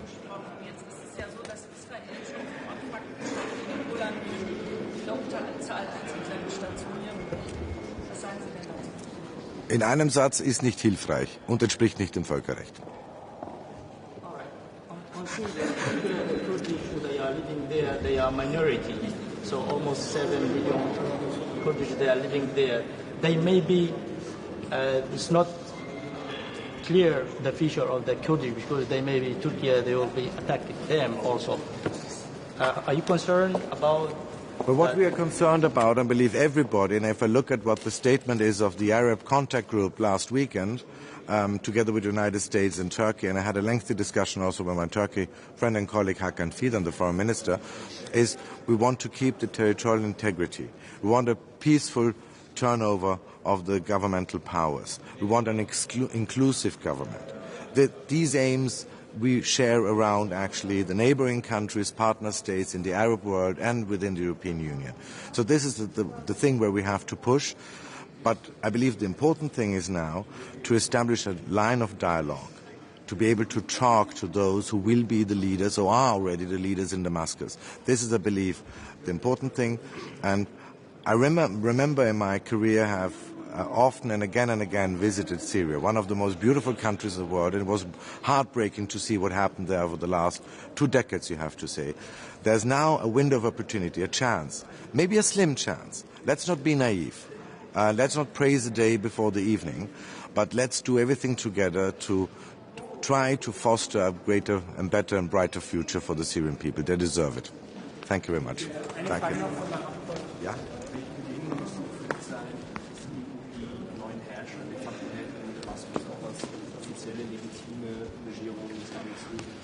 Ich würde eben grundsätzlich davor warnen, dass wir mit Vorbedingungen arbeiten, sondern dass wir sagen, das sind unsere Ziele, unsere klaren Werte und Wertvorstellungen, aber wir sind bereit, in Dialog zu treten. Also sozusagen nicht zuerst mit Benchmarks beginnen und dann vielleicht sich selber die Hände gebunden zu haben, ins Knie geschossen zu haben und gar keinen Dialog aufnehmen zu können. Natürlich ist das nicht sozusagen ein Angebot, das wertefrei ist. Wir haben unsere klaren Prinzipien, aber ich glaube, wir haben großes strategisches Interesse, hier eine Dialogschiene zu haben. Das ist in Wirklichkeit europäische Nachbarschaft. Jede Erschütterung in Syrien spüren wir früher oder später in Europa. Und ich rede nicht nur über Migration, ich rede auch über Sicherheitspolitik. Das heißt, wir haben hier ein immanentes Interesse. Wir haben zum Beispiel in unserem gemeinsamen Papier, das wir vorgelegt haben mit Zypern und Griechenland, unsere Vorstellungen auch aufgelistet. Aber das sind keine Vorbedingungen. Das ist mir sehr wichtig zu betonen.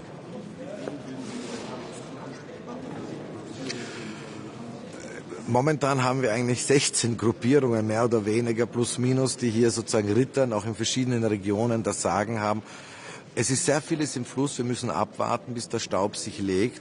Wichtig ist aber, glaube ich, sozusagen den Fuß in der Dialogtür zu haben. Danke.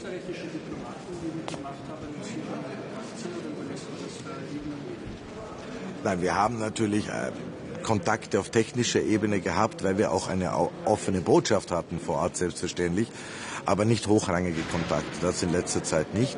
Und es ist natürlich schon, das haben Sie richtig gesagt, ein Problem festzustellen, mit wem, wie soll man hier eigentlich reden. Ich unterstütze sehr stark die Idee eines EU-Sondergesandten. Das sollten wir sehr rasch beschließen. Wir brauchen eine gemeinsame Stimme, wir brauchen ein gemeinsames Gesicht in Syrien, die dann die Aufgabe haben wird, in einem ersten Schritt eigentlich verschiedene Gesprächspartner festzustellen. Das haben wir in anderen Staaten auch erlebt. In Afghanistan gab es nicht einen Vertreter, sondern musste mit verschiedensten Gruppierungen reden. Ich glaube, hier wird es sehr ähnlich sein. Danke sehr. Just one question. I still have some work to do in the Council. Okay, yeah. Minister, concerning the sanctions on Syria, to set the conditions to new authorities to work and the transition to happen, they are asking for lifting the sanctions. What do you think about this step? Well, I think that we should talk about it, we should think about it, but it's not a free check. We want to establish now, as a first goal, a line of dialogue with the leaders of Syria. We have our demands. We want an inclusive government. We want a peaceful transition. We want to keep the territorial integrity of Syria. And I believe what we have to talk about is what I would call in EU speak conditionality, meaning if you are moving the right way, we will think about lifting sanctions, lifting economic measures we have put in place in the last couple of years. And I believe that would be a sensible kind of dialogue where we say, please do that, and if you do that, we offer this, but not as a blanco check in advance, as we say we lift all sanctions, and then we start dialogue. It should be the other way around. It's a paradox, Minister. Allow me to say it. It's a paradox because you are asking for conditions to lift the sanctions, but you are preparing for return of refugees to It's not a paradox, because what I'm talking about is not preconditions for dialogue, not benchmarks, where we say if you don't get over them, we won't talk to you.